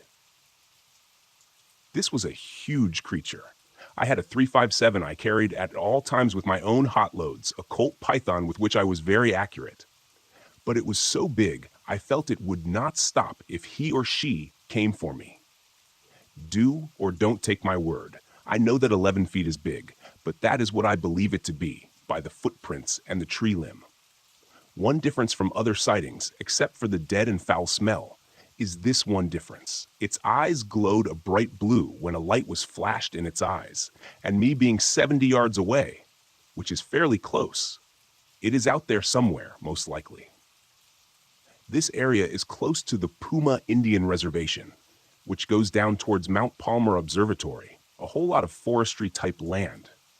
I was part of an alternative spring break trip at my university, and we were in a van, and it happened a few years ago. We went from Michigan to Utah and had a day off, and we all decided to hop on our 2 vans and go to Arizona for the Grand Canyon. Well, it was starting to get dark, and it was such a beautiful experience to see. But then, out of the corner of my eye, as I'm driving, I notice in one of those remote desert houses that 2 men were throwing what looked like human-sized bags into a ditch. To this day, I keep thinking they were bodies being thrown into a ditch and buried, or maybe stashing some drugs in the desert. They were too preoccupied to notice the vans and were a good distance from us to possibly notice. But I can't shake the feeling of dread. What would have happened if they saw us or even imagined what could have been in those bags? The lack of light pollution and being in the middle of nowhere, Afghanistan, is pretty great if you like looking at the night sky. Add the light amplification capabilities of night vision goggles to this, and you start seeing some really weird stuff. Probably mostly UAVs or manned jets with a couple of satellites, and the general glitchiness of night vision explains what I was seeing. But all the same, my grandfather was a World War II vet, and one of his war stories was about being hunkered down in a ditch with a bunch of other guys when a French woman came along and went from soldier to soldier, handing them apples. He'd looked away for a minute when she got to the last guy, but when he looked back, she was just gone with no obvious place she could have gone to, and no one else knew where she went either. Probably a perfectly reasonable explanation, but he seemed to think there was something supernatural going on. I was in the Marines. We were in Okinawa for a while the battalion I served with rotated one company to Okinawa for a few months on a cycle, and I was pulling a simple patrol with a couple of other guys. No big deal, just around the restricted areas near the base. One guy radios, there's this woman walking across the beach, and he can't get her to stop. Another guy comes from the opposite end to try and cut her off. I mean, we didn't want to shoot her or anything. Come on. And they're both approaching her, trying to get her attention, when, at about 50 meters or so away from her, she turned to face the ocean and, according to them, just disappeared. They could be pranking us, but if so, they both must be damn good actors because they seemed shaken as hell by it all. We were also told this is by no means the first time this has happened. I'm an environmental educator at a nature preserve, so I spend a lot of time outdoors in sometimes isolated areas. There's one area of the park I try not to take groups of kids anymore. Once in a while, we have to go through that trail since it's a shortcut to the kayak launch. And when it's 95 degrees Fahrenheit outside, you're ready for anything that'll make your trip shorter. When I started there, one of the first things I did was familiarize myself with all areas of the preserve. So I spent quite a bit of time hiking through all of the trails, even the rarely used ones, since I have to know my way around to navigate groups or go rescue someone if they get lost, which happens. One part of the preserve is an old homestead site of a now abandoned pineapple plantation. It was settled in the 1890s. We don't know much about the family beyond the name and the year they settled there, and the approximate year the homestead was abandoned. This is in southern Florida, and there are thousands of similarly abandoned homestead sites. The early settlers of that area had to be tough as nails. This was a pre-railroad area. The nearest town was about 5 miles south through what would have been wilderness with no real roads. So, these guys were on their own in a land absolutely bursting with mosquitoes, panthers, bears, and bad water. The water table is high, and fresh water can be easily contaminated by the salt water nearby. In other words, early homesteaders were badasses because that was the only way they'd survive. There is a narrow trail through what was once the homestead site. On one of my first days, I decided to trek through there. I got about half a mile in when I started to get some weird vibes. I've always been sensitive to my surroundings and have spent enough time in isolated natural areas to know that if something doesn't feel right, it probably means your instincts are picking up on something you should pay attention to.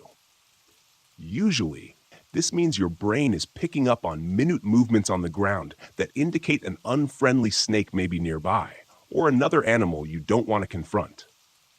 While the panthers are nearly gone, we've got aggressive wild boars and bobcats that freely roam. So I stopped dead in my tracks and let my mind go quiet, looking around carefully for any warning signs. There weren't any, and I didn't see any recent tracks, but the bad vibe feeling was still there. I shrugged it off and kept going. The trail kept getting narrower, and the bad vibes kept growing deep in my gut. I felt I was being watched and followed. Now, this is an isolated area, so the possibility that a person was following me was remote but possible.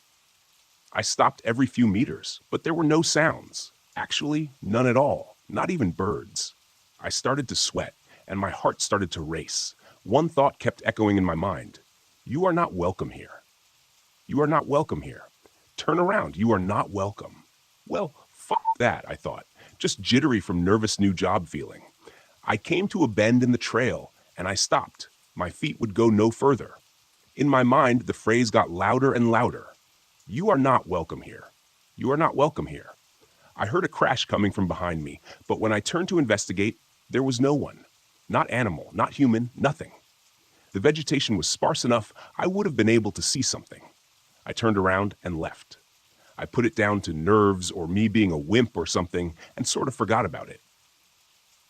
About a month later, I'm taking a camp group through to the kayak launch where our kayaks await us. I decided to take the kids through the narrow trail to save us about 10 minutes. We get to the same bend in the trail, and the kids have gone silent. These are 9-year-olds in summer camp. They are not silent. They're never silent. I look behind me to one kid who looks as though he's scared shitless. I don't like it here, he said. Why not? I asked. He looked me dead in the eye and said, I feel like we shouldn't be here. I couldn't turn around at that point, so we hustled to the kayak launch, and all was well, but we were all a little on edge. I took another group through the trail a week later, and again, the kids were silent at that bend in the trail. For that whole summer, whenever I took the shortcut, kids would get silent, and I'd get those bad vibes. I try not to go down that stretch of trail anymore, if I can help it. Obviously, this is nothing more than a gut feeling on my end, but only a few other times in my life have I felt a gut feeling about a place that strongly. I don't know if it's the spirit of whatever homesteader was there or something else, and it's hard to describe, but it doesn't want people trespassing.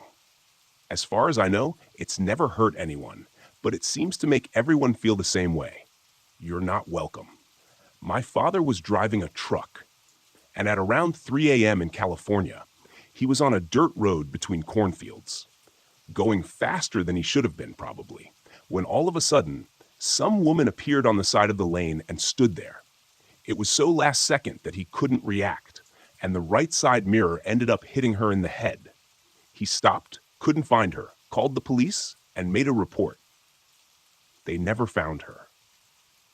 Back in the summer of 1997, I had a terrifying experience with what I now know to be the phenomenon known as the black-eyed people.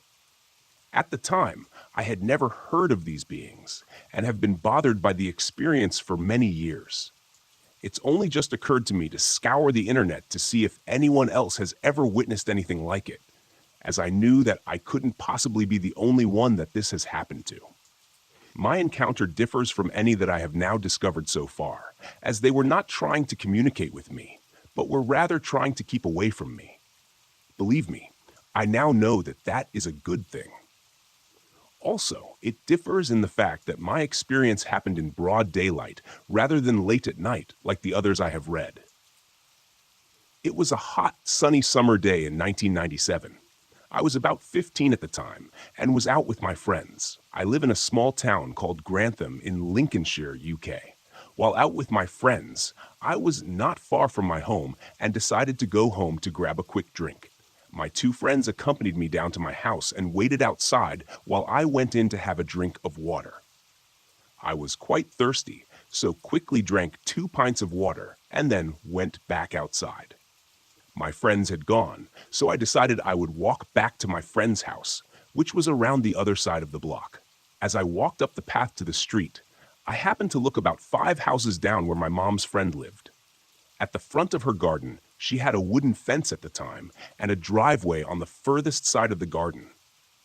There was also a wooden fence, and just behind it, there were 2 very large conifer trees that overhung the fence. So, looking down the street, I saw 2 people backed up to the fence, and the top of them was pushed back into the overhanging conifers.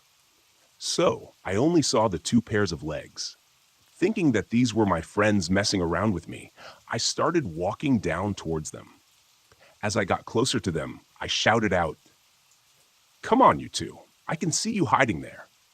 Thinking that they would come out laughing, I smiled to myself. But instead of coming out, they managed to jump up into the conifers over the fence and come out in my mom's friend's garden. At this point, I was thinking how they could have done this because the foliage on the trees was pretty thick. They didn't stop there. They turned around towards the next garden and managed to climb over the 5-foot fence panel. As I watched them weirdly go over the panel, I shouted again to stop messing around.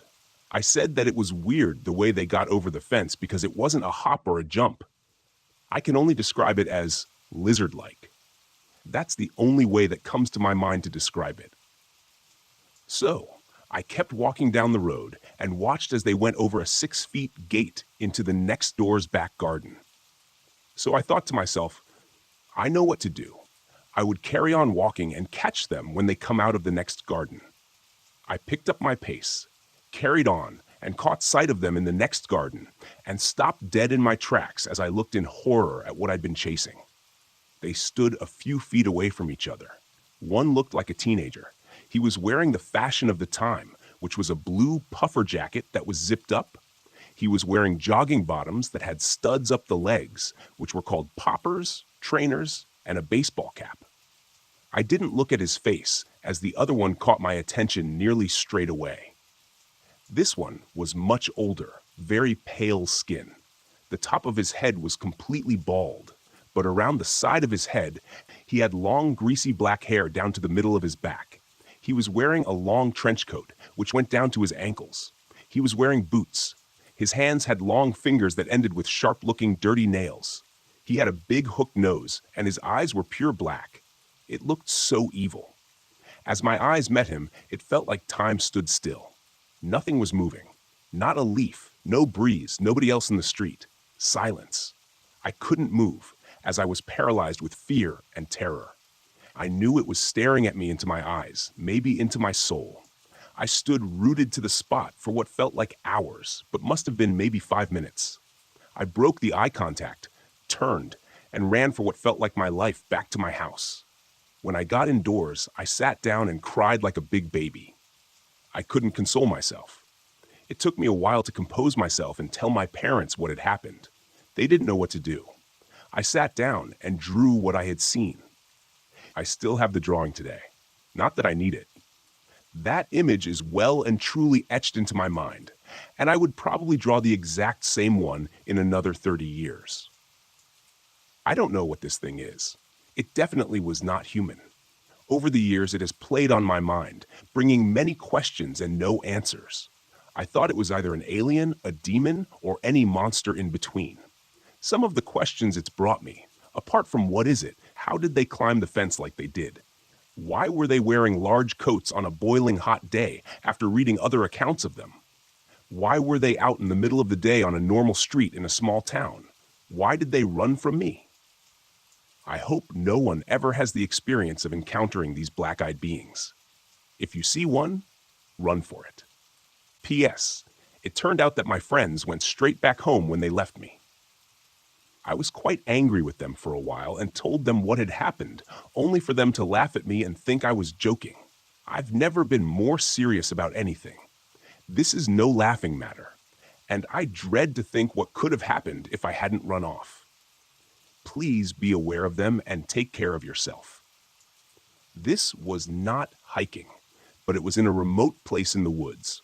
My uncle built a house on some acreage he has that is pretty far out there. There is not another house within 2 miles of his, at least, and most of that is woods and cow pastures. But his place is beautiful. He built it all by hand and has a wonderful wraparound deck, perfect for family get-togethers. We were all out there, probably 20 adults and 5 or 6 kids, for a party one day. It was one of those summer times when it's blazing hot, but the light breeze is cool enough that you don't notice it after a while. I had been there hanging out all day when I was asked to run into town and grab some more groceries. So I packed up and headed out. I got the groceries and everything was fine. As I drove back, it was starting to get dark, and it was at a time of year when night falls fast. It was pitch black when I finally arrived.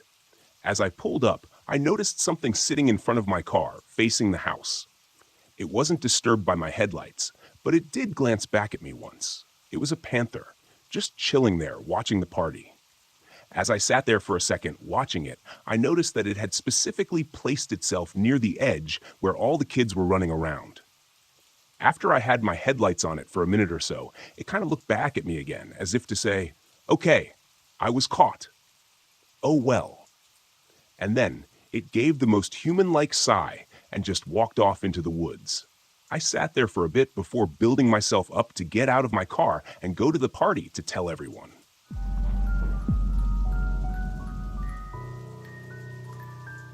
I've lived in East Tennessee for most of my life. Growing up, I'd hear old wives' tales and urban legends about strange creatures that roamed the forest. For the longest time, I thought what every other kid thought, that they were just stories told to scare kids away from dangerous places so they wouldn't fall into a ravine or get lost in the massive wilderness. I never thought any of it was more than made-up stories. That's not to say I didn't spend my share of time with covers pulled tightly over my head when the wind blew branches against my window, which happened to face the woods. As I grew older, I found myself gravitating toward the stories of strange creatures in the woods. That curiosity is what led me to investigate such things in my spare time.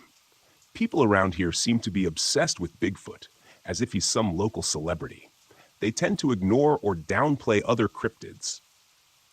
I don't know why. With the hundreds of thousands of acres of unexplored and barely explored forest, it seems there's plenty of space for anything that feels like making its home there to be left in relative peace. Me? I'm more of a fan of dogmen, unofficially, of course. You see, once I graduated high school, my only goal was to become a park ranger. Where else could you go to work and be surrounded by such glorious nature, even at its most dangerous? There are literally dozens of stories I could tell, but the one that sticks with me is about the hikers from a couple of years ago. I remember it was early October. I always make the hike up to Clingman's Dome several times during autumn. Gazing out over the canvas of trees sprouting a myriad of colors, looking every bit like nature's fireworks show, reinforced that I had made the right career choice. I was on patrol when a call came in to go to the cabins near Fontana Lake. I got the address and headed south, crossing into North Carolina. When I got there, I was met by a woman who said her husband, son, and brother-in-law had gone to the lake fishing and hadn't come back. I got the information I needed about their general description, names, and a description of the truck and boat, then headed out to search for them. She said they were heading up to Wolf Creek. I called it in and told the station I would be driving down to Flat Branch to see if they had gone into the river there. It was a decent drive to get there, but then it was a decent drive to get pretty much anywhere out in the backwoods of the Smoky Mountains. When I got there, I found 3 trucks parked off to the side. 2 of them had empty boat trailers. I checked the description the wife had given me, and it matched one of the trucks. I had a starting point for my search. I walked up to the water and looked both ways, hoping to luck out and find them coming in from a hard day's fishing. No such luck. There was a house nearby, so I walked over and asked if they had seen my quarry. The man said he had been out fishing himself yesterday and recalled seeing a boat like the one I described with 2 men and a boy in it. I asked him which direction they were going, and he said west. I asked if he had a boat and could take me up to Wolf Creek. The man's demeanor changed from friendly to deadly quiet. He agreed to take me across the river, but not all the way to Wolf Creek. I accepted what I could get. After a quick jog back to my truck to get my backpack, he ferried me across and quickly left. It was a mile or so to the rural campsite I suspected they had camped at. I started walking along the edge of the river, keeping an eye out for them. It wasn't long before I spotted a boat sitting on the shore. I approached the boat, and it seemed to be the right one. Everything about this missing persons report seemed like just another case of someone staying out later than planned. It was a little too easy. I would be very happy to find them sitting by a campfire, about to pack up and go home. It didn't take long to hike to the campsite, but when I got there, things stopped being easy. There were only 2 tents set up, but they both looked like someone or something had torn into them. I checked inside each one and found sleeping bags and general camp equipment strewn about. I did my best not to disturb anything. When I came to the second tent, I found something more disturbing. This tent was also in disarray, but as I looked, I saw distinct drops of red. There was a notebook sitting near one of the sleeping bags. I picked it up and paged through it. October 3rd. We headed out for our annual fishing trip this morning. Mom wasn't too happy, but we told her we'd be back tomorrow. The drive to the boat launch was kind of long, but we filled the time talking about all the fish we were going to catch and generally telling stories about the area. Dad tried to scare me with a story about a cryptid that lives in the area, but I knew he was just yanking my chain. We got to the boat launch and headed out into the water without too much of a hitch. Uncle Roger nearly fell in trying to get the boat undone. He didn't find it nearly as funny as Dad and I did. Once we were out on the lake and had our lines in the water, he seemed to settle in and enjoy himself. After a few beers, he was laughing about it with us. We caught a couple of fish, but they were too small, and we had to throw them back. Dad said he'd heard about a good spot up by Wolf Creek. We had better luck when we got there. Uncle Roger caught 3 largemouth bass, and I caught 2. Dad had a big one on his line, but it got loose before we could net it. It was starting to get dark, so Dad said we should go to one of the rural campsites. We pulled the boat up to shore and tied it to a large tree, then took our gear and hiked to the campsite. There wasn't anyone else there, which Dad said was odd because the site is normally full. We unpacked and set up our tents, and Dad got a fire going while Uncle Roger cleaned the fish. We ate, laughed, and talked until it was dark, and we turned in for the evening. Dad said there was a better fishing spot further west, and he wanted to go there early in the morning before we headed back to the cabin. It's the middle of the night, and Dad is playing a joke on me. I woke up for some reason, and he wasn't in the tent. I could hear rustling outside, along with something pawing the ground and snorting. I knew it was Dad trying to scare me. He and Uncle Roger had been telling cryptid stories while we ate supper. I told them they weren't going to scare me like they did last year. They just looked at each other and smiled. I knew they would have something up their sleeves. I didn't bother to turn the light on or go out and check. I knew they would just run away and hide, pretending to be a creature I had scared off. Then, in the morning, they would ask each other if they had heard the commotion, hoping to scare me. I wasn't falling for it. One thing you learn from having a prankster for a dad is not to believe anything you see, or in this case, hear. I rolled over and tried to go back to sleep, but Dad was making it tough. He was stomping and growling around so loudly, trying to get my attention, but I wasn't having it. When I got up in the morning and went outside, the campsite had been destroyed. Uncle Roger asked if I had heard anything last night, and I played along, saying I'd heard some creature outside our tent, but was too scared to go out and check. He made a good show of searching for Dad and seeming genuinely concerned. I was just waiting for Dad to get tired of the game and come back to the campsite. As the morning wore on, Uncle Roger started talking about going to look for him. I wanted to tell him I hadn't fallen for their little prank, but didn't want to spoil their fun. When noon rolled around and Dad still wasn't back, I started to get worried. Maybe he had fallen and hit his head on a rock or something. Uncle Roger was beside himself. He told me he would have already gone looking for Dad, but didn't want to leave me alone at the camp. We decided to go look for him.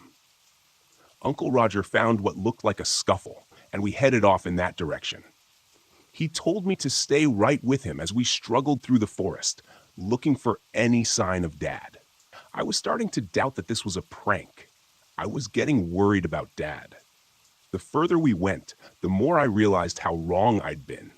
I wanted Dad to jump out and scare me just so I'd know he was okay. We walked around for hours searching for him, but we couldn't find him. I was beyond worried now, and I could tell Uncle Roger was too, but he didn't let on. He just kept saying Dad was probably already back at the campsite by now. When the sun started sinking low in the sky, we gave up our search and headed back. Twice we lost our way and had to double back to get to the site. There weren't many trails out here, at least not ones people had made. When we got back to the site, I ran to our tent, hoping he would be there, but he wasn't. We ate a quick supper and turned in for the night. Uncle Roger promised me he would wake me up when Dad came back. October 4th, Uncle Roger never woke me. Dad didn't come back. I said we should call for help, but he told me Dad had the only phone. We were trying to decide what to do when we heard rustling in the woods and the birds went silent. We looked around for the source of the noise, and unfortunately, we found it. There was a thing coming toward us. It stood on its hind legs, and its body made these loud cracking sounds, like its bones were snapping into or out of place, echoing all around us. This thing was huge. I literally froze. My body refused to move as this horror came toward us. Uncle Roger grabbed me and yanked me over behind his tent. We tried to hide, but this thing saw us and let out a massive roar. We were so close I could see blood on its claws and teeth. I prayed it wasn't Dad's. "What do we do?" I said. He put his finger up to his lips. It looked over at us and then went into my tent, like it was searching for something. "Come on," Uncle Roger said. We snuck away from the monster as quietly as possible. We slipped down the bank of the creek and walked downstream in the water. "Where are we going?" I whispered. "There's a bridge downstream. If we're quiet enough and that thing loses our scent, we could hide under it and hope it goes away." I focused on walking as quietly as I could through the water. The sound of the creek was loud, so I was hopeful it wouldn't see or hear us. It seemed like forever until we reached the bridge. It was a small wooden bridge that spanned the creek, allowing hikers to pass over. There wasn't a lot of cover. We tried to wedge ourselves into the shadows at the farthest end of it. Time slowed to a standstill as I sat there on the uncomfortable rock, shivering. Neither of us had our jackets on, and the sun had gone down, taking the warm air with it. I started to doze when I felt a nudge. I looked up, and Uncle Roger was motioning me to be quiet. I was about to ask why when I heard the creak of a board on the bridge right above my head. It wasn't the steady walk of a hiker going down the trail. It was a slow, deliberate step, someone sneaking or hunting. I listened in mortal terror as the board slowly gave way to the weight of whatever was on it, one slow step at a time. As if I wasn't cold enough, my teeth began to chatter with fear. It couldn't have been very loud. Uncle Roger barely heard it. But he went into silent convulsions, motioning me to stop. I bit my tongue to keep the noise down and continued to listen. Only there was nothing to listen to. Whatever was on the bridge had stopped moving. It was as if it was listening to be sure it had heard something. I strained my ears, and when I did, I heard sniffing. The thing was trying to catch our scent. For the first time, I noticed there was a slight breeze. It was blowing in the same direction the water flowed, but I had no idea which side of the bridge the creature was on. The wind could be our savior or our doom. Another slow footstep sounded like a bomb going off as the board creaked beneath it. For the briefest of moments, it seemed like it was moving away toward the far end of the bridge. I hoped and prayed that was the case as another footstep sounded, then another. I breathed a silent sigh of relief as I heard it step off the edge of the bridge and onto the trail. My relief was short-lived, though, as I saw a face peek around the corner and peer under the bridge. I froze in terror as this thing that looked like a giant, monstrous dog walking on its hind legs snuck around the corner of the bridge and dipped its feet into the water. It sniffed the air and poked its snout into the shadows under the far side of the bridge. Coming up empty, it turned its focus to the side of the bridge where we were hiding. Daylight had faded to dusk. There was precious little light to see by. That was our only saving grace. The shadows were darker here, making us nearly invisible, but that was rapidly ending as the beast approached. My mind was vapor-locked. I had no clue what to do. Running would just give us away more quickly. It was looking like our only choice was to die. At that moment, I was 100% sure of what had happened to Dad. Hot tears streamed down my cheeks at the thought of my father being torn apart by this monster. As I prepared to die, I felt Uncle Roger lean over a little closer. He was right in front of me, and it was hard to see the monster. I saw his hand move down toward the ground and pick up a stone the size of his fist. I knew right away what was happening. He was trying to shield me. He would offer himself as a sacrifice to protect me. My tears redoubled, making it hard to see. The monster was almost on us. It hadn't acted like it knew we were there, but at this point, it didn't matter. A few more steps, and all doubt would be removed. I saw it reach out with its terrible claws that nearly touched Uncle Roger's nose. This was it. Suddenly, it stopped. It lifted its head and sniffed the air. I saw the hair on its back bristle. Then, in a heartbeat, it disappeared. Uncle Roger slowly stood and looked around. I tried to do the same, but my legs didn't want to cooperate. I dislodged some stones as I stood, making a little noise and causing Uncle Roger to hiss at me. We stood silently, waiting for that thing to come jumping out at us from whatever hiding place it was in. After a few minutes, I began to hope that we were okay. Uncle Roger led the way back to our camp. He said we should change into dry clothes and get a little rest. It felt so good to be warm again. I snuggled up in my sleeping bag and wrote this message so that if we didn't make it, someone would know what happened. I hoped my dad was as lucky as we were. I read through the entire message, then went back and reread the description of the creature. If it was what I thought it was amazing they were still alive. Knowing what I was tracking put me on guard and made me wonder if I was being hunted right now. If it had intentionally left things as they were to ensnare another victim. I didn't have much hope of finding them, but I would look anyway. I started with the tracks in the camp, specifically the ones around the tents. It seemed like the boy and his uncle had gone toward the creek. The creature's tracks went that way too. It followed them to the creek, where its tracks seemed to wander around as if it had lost its prey. I saw where they went into the water to throw off its scent. Smart move. I followed the meandering tracks until they came to a small bridge that forded the creek. The tracks went over the bridge, then through the creek underneath it. That didn't make sense unless they were hiding in the shadows. The creature's tracks made a sudden turn and went toward the trail, then up a hill, almost like something spooked it. If it was what I thought, I couldn't imagine anything spooking it. I followed the creature's tracks up over the hill. Then they doubled back and followed the creek from the top of the ridge. I noticed there was a good view of the creek. It didn't make sense to be going this way until I found myself back in the camp. It had put them right back in its sights. I was confused for a while. I couldn't find a second set of tracks where they left the second time. If the creature had slaughtered them at the campsite, there would be a lot more blood. But there wasn't.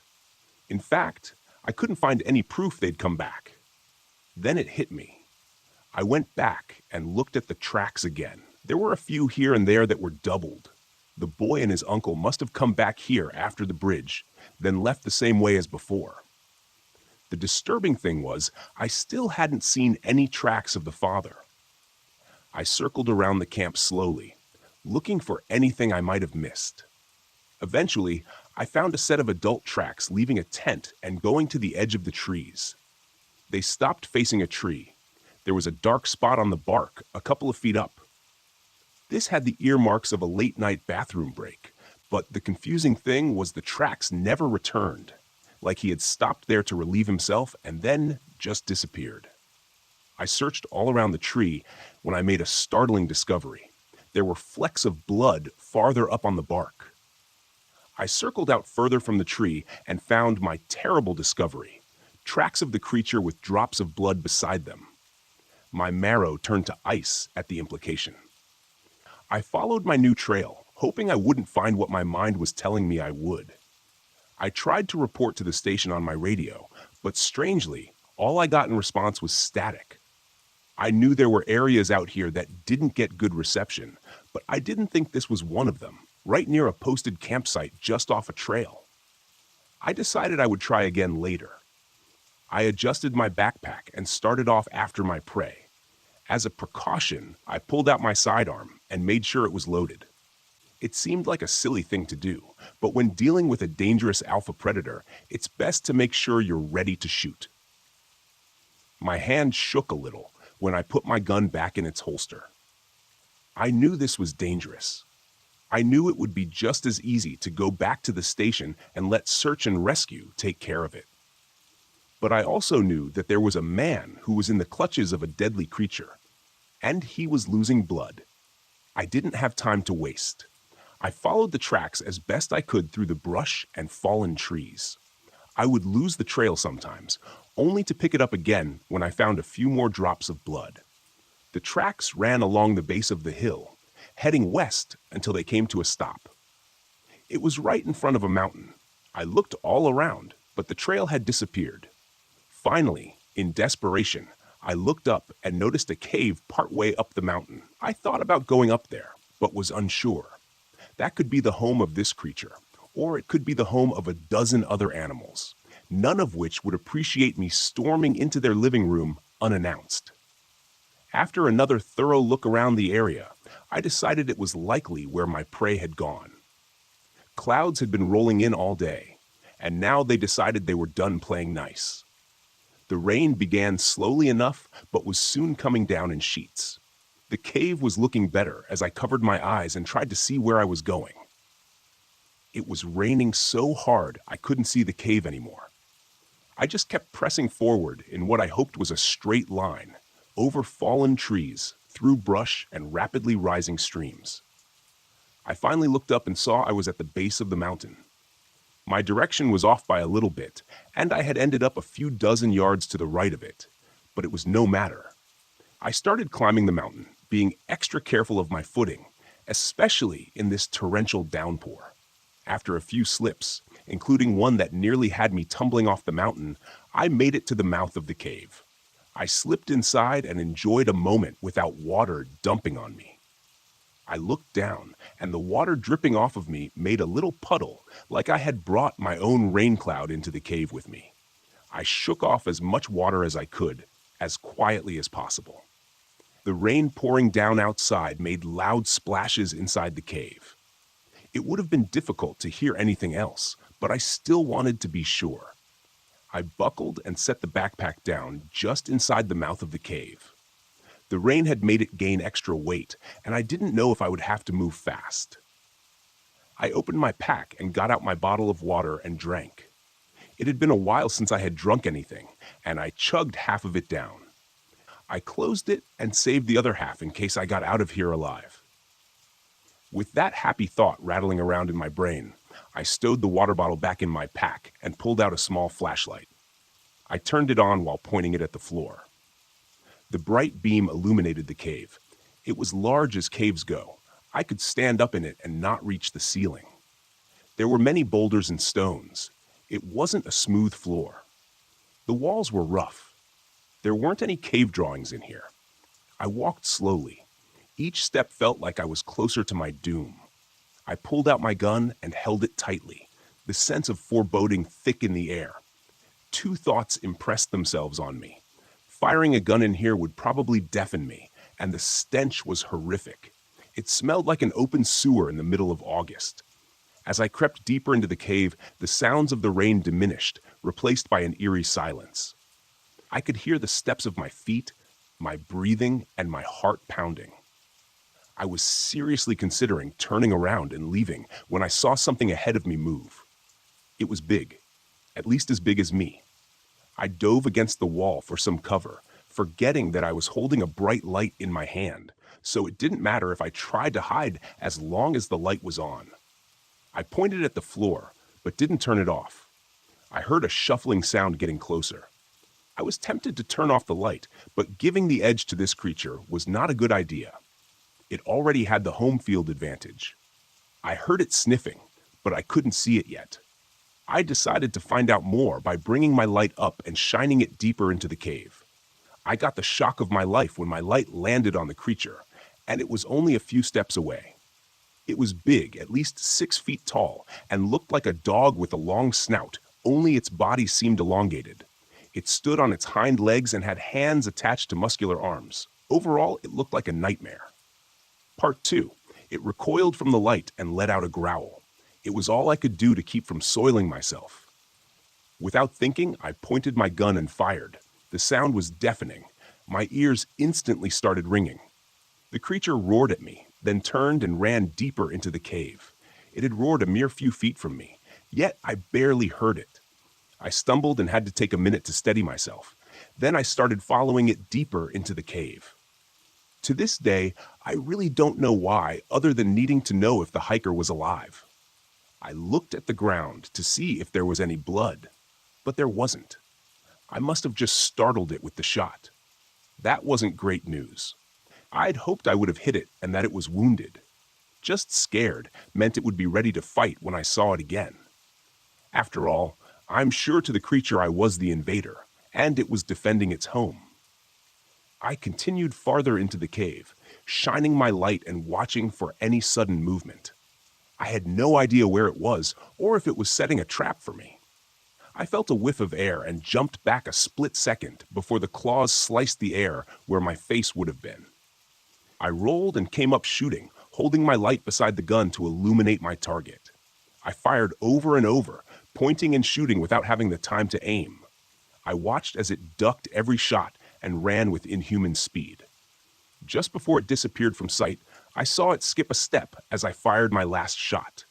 My hope soared that I had hit it at least once. I ejected the magazine and put a fresh one in, reminding myself that I only had one more and chastising myself for not being more careful with my limited ammo. I justified it by telling myself there's no use dying with a full magazine. I followed once again, nearly jumping for joy when I came to the spot where it had disappeared and saw a spot of fresh blood on the ground. I was hoping for more, but as I went, the drops were every few feet. Even though it didn't seem like much, at the speed it was running, I was sure it had sprung a major leak. I followed the trail deeper into the cave. There was a chill in the air that made me shudder. My mind told me it felt like a tomb. My tomb. I shook off those thoughts and continued until the blood stopped. I shone my light on the small puddle and the ground beyond, where there was no blood. My mind screamed at me that it was a trap. I shone my light all around, even on the ceiling, but I couldn't see it. I started backing out the same way I'd come in, my eyes darting all around in search of my prey. It hit me like a bulldozer going 60 miles an hour. It had come out of nowhere and rammed me in the back. I sprawled out on the floor, rolling to a stop. My flashlight lay a few feet away, and I had no idea where the gun was. The wind was knocked out of me. I tried to breathe, but couldn't. I just lay there, gasping for air. It slowly circled around me, growling and bristling. I knew it was going for the kill. I screamed at my brain to move, but my body refused to cooperate. I tried to focus on my breathing and regain mobility. As it circled closer, I could see its breath chugging out of its mouth like a steam engine. I knew it was time. My arm was the first to recover. I slowly moved it toward the flashlight. It stopped circling just as I got a grip on the light. I saw the creature hunching to lunge at me. I clicked the light to strobe and aimed it at the creature's face. It screamed and clawed at the air as if it could fight off the light. I rose to my knees, keeping the light on it. When it turned away, I shone it around desperately, searching for my gun. I found it a few yards away and tried to run for it, but my body hadn't fully recovered and I fell flat on my face. My life in the balance, I didn't bother with the pain of my freshly broken nose. I crawled toward the gun with every ounce of energy in me. It seemed like an eternity until I put my hand on the grip and brought it to bear on the creature. It had recovered and was running at me full speed. I shone the strobe at it again, and it veered away from the light. I stood and aimed at it, squeezing the trigger. I saw the satisfying impact of the bullet in its side and squeezed the trigger again, making another hole on the far side of its chest. I squeezed over and over, hitting it each time and watching it reel from the impact, but it stayed on its feet. It growled and charged as my slide locked back, showing an empty chamber. I shone the strobe in its eyes once more, but this time it just ran off to the other side of the room. I used the distraction to eject my magazine and load in the last full one. I released the slide and started firing immediately, hitting it in the hindquarter and leg, but not stopping it. I stopped shooting and forced myself to concentrate. I aimed carefully as it ran toward me, and at the right moment, I squeezed the trigger. It went down hard, squealing like a stuck pig. It thrashed and clawed at its face, tumbling over itself. Blood flew everywhere from its many gunshot wounds, but it still continued flailing about and squealing in pain. After a few minutes of this, it finally settled down and was still enough for me to see my handiwork. I had shot it in the eye. There was nothing left there but a bloody hole. I didn't dare approach it. I stood at a respectful distance and watched, my gun ready if it tried to make a move. Its squeals became moans, finally turning into a heavy sigh, and then it was still. I shone the light on it, feeling cautiously optimistic that this thing was no longer a threat. Then I remembered what I was doing here in the first place. I tried to get my bearings and proceeded further into the cave. My main thought was not only finding the hiker alive, but also hoping and praying there wasn't another one of those creatures here. I didn't have another fight like that in me. The path curved downward until it came to a large open area. I shone the light around, looking for anything. Off in the far corner, there was a flash of red as I panned through.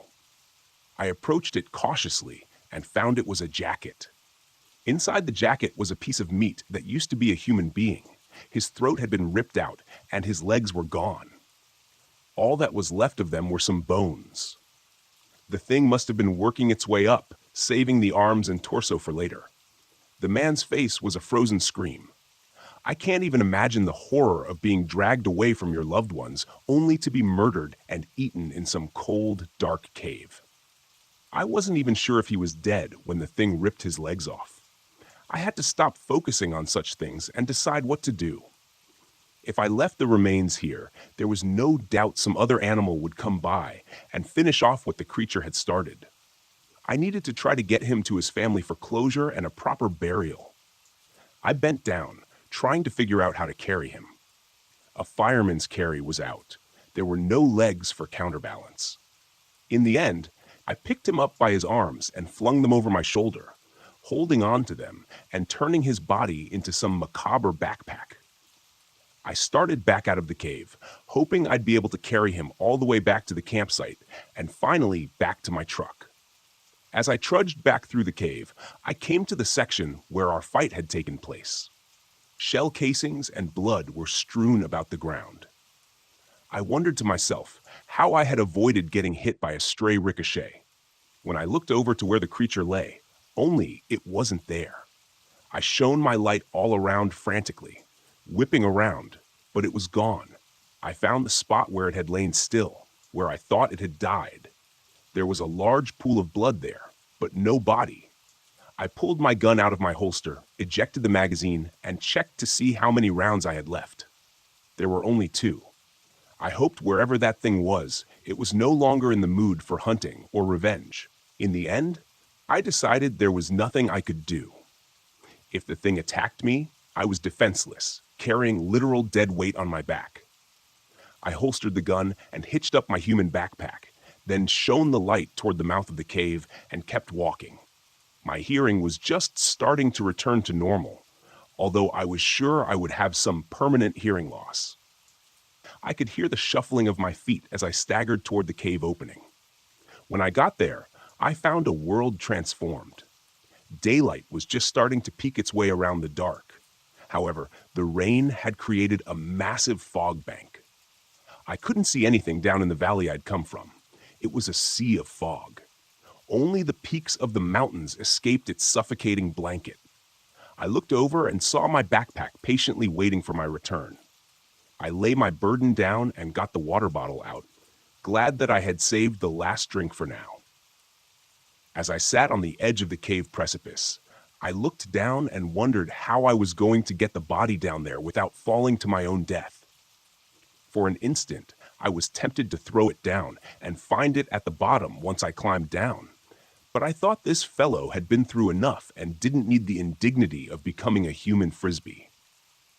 I dug through my backpack and found some bungee cords. I bungeed him to my back and carefully started my descent, leaving my faithful backpack to watch me desert it. I wished I could take it with me, but there was no way I could carry both. As I climbed down, there were a few times I lost footing and nearly took the short and deadly route down. Fortunately, I made it to the bottom in one piece. Instead of celebrating, though, I discovered a new problem. The fog was so thick I could barely see my hand in front of my face. I had no idea how I was going to find my way out of there. I decided to go straight away from the mountain and hope the fog cleared as I went. The rain had turned the forest into a marshland. The ground was soft and the streams had overgrown their banks. I found myself wading through knee-deep water on more than one occasion as I trudged along, hoping I had enough energy to get back without collapsing from exhaustion. 2 thoughts chased each other around my mind. Where were the other hikers? And where was the creature? I hadn't seen any other remains in the cave. If it had killed them, it hadn't had time to take them back to the cave yet. Perhaps my pursuit had forced it to retreat before it could retrieve its other bounty. I had kept my ears open for any sounds of it following me. The most disconcerting thing was the lack of forest noises. The animals and birds were strangely silent. Usually that meant there was a predator nearby.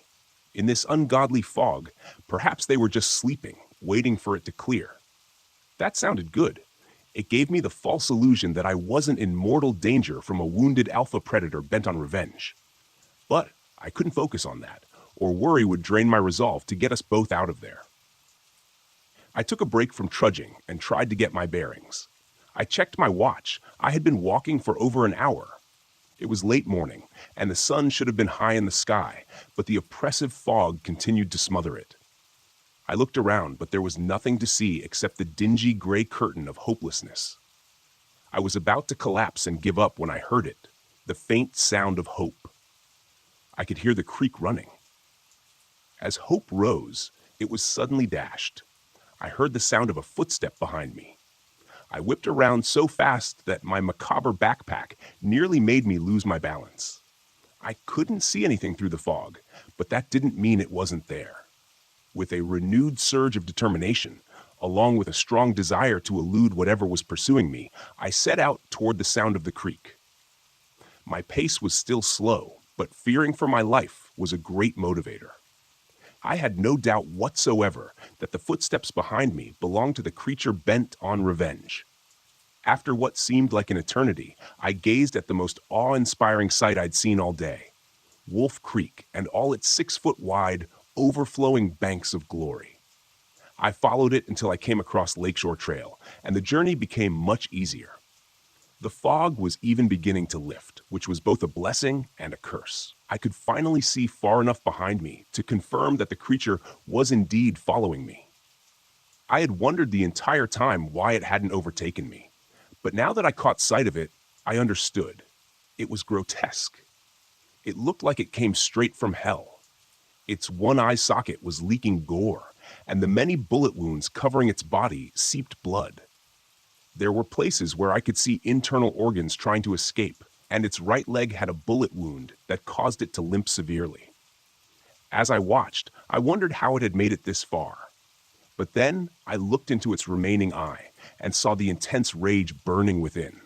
I knew I would die a horribly grotesque death if I slowed enough for it to catch up. We continued this slow, grim pursuit until I reached the banks where Wolf Creek opened up into the lake. My energy was nearly gone. At one point, I considered dropping my human backpack in hopes that the creature would feed on it instead of me, but then I would have failed. I came here to find this hiker and bring him back. The thought lit a fire deep within me. I came to the edge of the lake with the creature a mere few yards behind me. I glanced around, hoping to see a boat I could flag down, but no such luck. With no other choice, I waded into the water. It was cold, but instead of refreshing me, it chilled me and sapped what little strength I had left. The creature entered the water behind me and seemed to be gaining on me. It got deeper to the point where I was no longer able to walk and had to start swimming. The far side of the lake looked like it was miles away, even though I knew it was much less than that. I swam for all I was worth, knowing at any moment I could be pulled under by the creature.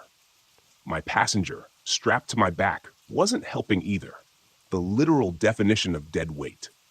Every minute, I had to fight off the urge to dump him.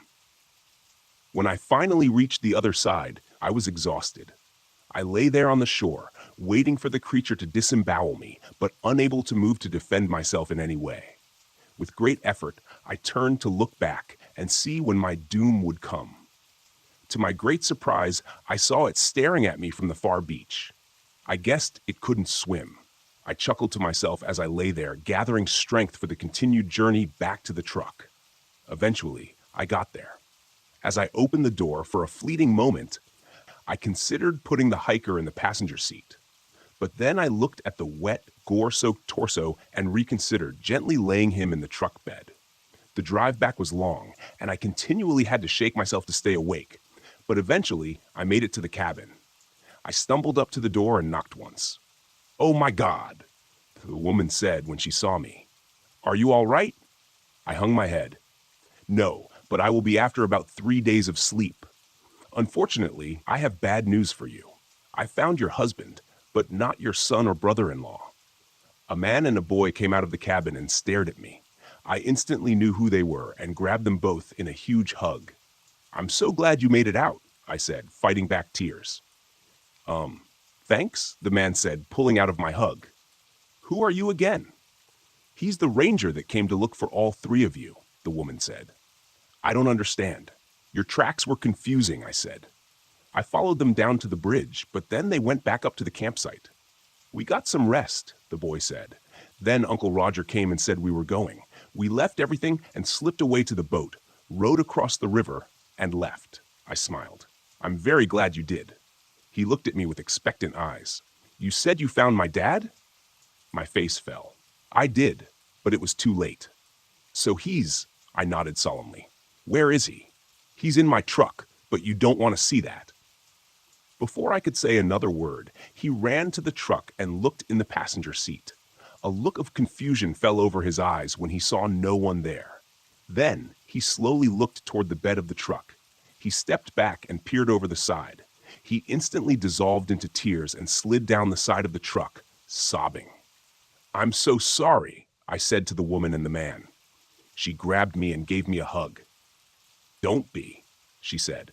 "Without you, we wouldn't have known for weeks, months, maybe even years what had happened. We would have gone on looking with false hope. You've given us a chance for closure and to properly grieve." She released me, and I wiped my eyes. I looked at the man and walked down to the truck. He followed, and we gently removed the body and laid him on the couch, then covered him with a blanket.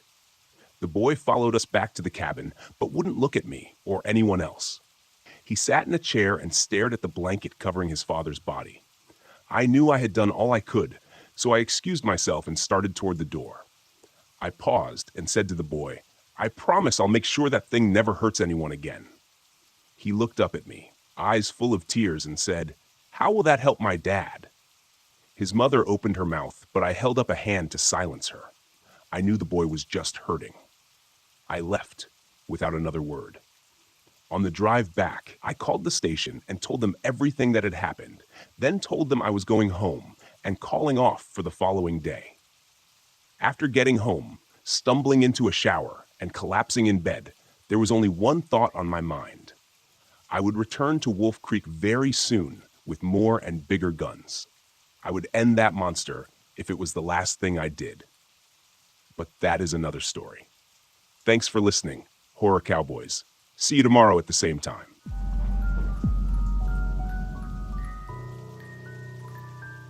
I'm going to be honest with you. Being a cop in a small town isn't glamorous. It's not like the movies where every day is a shootout or a high-speed chase. It's mostly handling neighbor disputes over where someone's fence ends or someone's dog barking too much.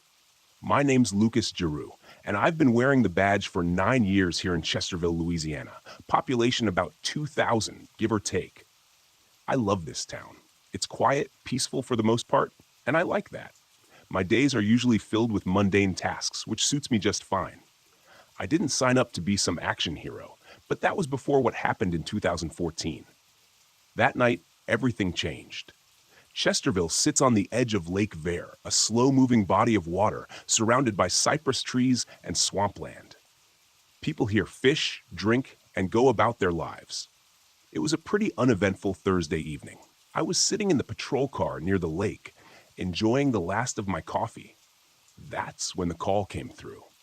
Domestic disturbance, 14 miles out of town, near the edge of the bayou. Some old shack out there. Probably a drunk couple having a fight. I sighed, thinking about how cold my coffee was going to get by the time I got back. I could have ignored the call. In a town this small, people mostly resolve their issues on their own. But it's my job, and I'm not the kind of guy to leave a job half done. So I punched the gas and headed toward the edge of the swamp, the smell of rotting vegetation creeping into the car through the vents. The air always smells different out there. Heavy, like something's growing in the darkness. The address was off the main road, way off. I had to take a gravel path that was barely wide enough for my cruiser, with branches scraping against the sides like they were trying to keep me from going any further. The place was almost hidden behind thick trees, vines practically choking the building itself. It was an old, decaying wooden structure, more of a cabin than a house. When I stepped out of the car, everything felt wrong. The hair on the back of my neck prickled, but I shook it off. Maybe I was just on edge because it was so quiet. And in a town where quiet usually means safety, this felt different, like something was waiting. I knocked on the door. No answer. I knocked again, louder this time. That's when I heard it, a scraping noise from inside, something heavy being dragged across the floor. I called out, "Chesterville PD, anyone home?" Still nothing. Now, I've dealt with drunks, domestic fights, and all sorts of noise complaints, but the sound coming from inside wasn't something I'd heard before. My hand instinctively went to my gun as I tried the doorknob. Locked. I circled the cabin, looking for another way in, when I noticed something strange, a set of footprints leading around the back. But not human ones. These prints were larger, clawed, like some kind of animal. But whatever made them was walking on two legs, and they were fresh. I was starting to think this wasn't just some domestic dispute. I followed the prints, feeling a chill in the pit of my stomach. As I reached the back of the cabin, I saw the door was ajar, hanging on its hinges. I pulled out my flashlight and stepped inside. The first thing that hit me was the smell, like rotting meat mixed with damp earth. The cabin was small, just one room, with a dirty mattress on the floor and a table covered in old newspapers. But what caught my eye was the blood. It was smeared across the floor, thick and dark, leading to a corner where something was slumped. I shone the flashlight on it. It was a man, or what was left of him. His body had been torn apart, like he'd been mauled by something much bigger than any animal I'd ever seen in these parts. His chest was ripped open, ribs exposed, and his face, well, there wasn't much left to recognize. I barely had time to process the scene when I heard that same dragging noise again, but closer this time, coming from behind me. I turned, heart racing, and shone the light toward the sound. Something was moving in the shadows. Something big. At first I thought it was a bear, but bears don't move like that, and they sure as hell don't stand on two legs.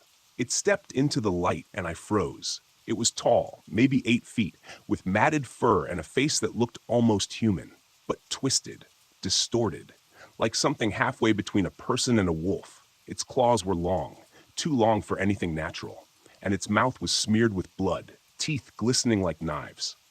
I didn't hesitate. I drew my gun and fired, emptying the magazine into the thing's chest. But it barely flinched. The bullets hit, sure, but they didn't seem to do much more than piss it off.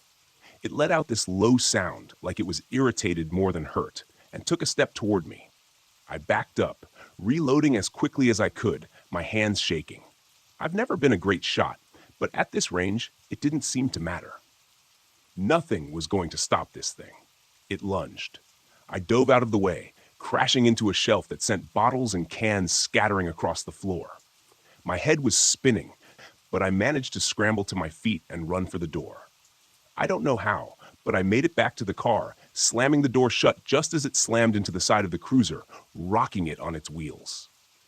I threw the car into reverse, tires spinning in the mud as I gunned it back down the gravel path. The thing didn't follow me. It just stood there in the rearview mirror, watching. As I sped away, its shape slowly faded into the darkness of the swamp. When I finally reached the main road, I stopped, hands gripping the steering wheel so tight my knuckles turned white. I had to call it in. But what the hell was I going to say? That some kind of monster tore a man apart and nearly killed me? I thought about it for a long moment, staring at the radio, before deciding to do something I never thought I'd do. I lied. When I called it in, I said I found the man already dead. Looked like some kind of animal attack. Maybe a bear, maybe a wild dog. Hell, maybe both. I didn't mention the thing I saw. I couldn't. No one would believe me. I barely believed it myself. But here's the thing. I wasn't the only one out there that night. I found out later that 2 fishermen had been on the lake, close enough to the cabin to hear the gunshots. They saw something too. Something large, moving through the trees. They didn't get a good look at it, but they said it wasn't a bear. Wasn't anything they'd ever seen before. And they swore it walked on 2 legs. The next morning, I went back out there with the sheriff and a couple of deputies. We found the body, or what was left of it, but there was no sign of the creature. Just those same strange tracks leading off into the swamp. The sheriff wrote it up as an animal attack, but I could see it in his eyes. He knew something didn't add up. I've thought about that night a lot since then, about how close I came to ending up like that poor bastard in the cabin, and about what's still out there, lurking in the swamp. Some nights, when it's real quiet, I wonder if it's still watching. But I've learned not to go looking for answers.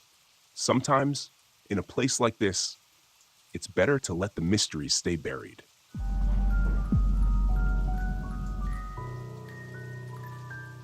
I pulled into the campground just before sunset, expecting the usual, a few quiet families roasting marshmallows, maybe a couple of seasoned hikers turning in early.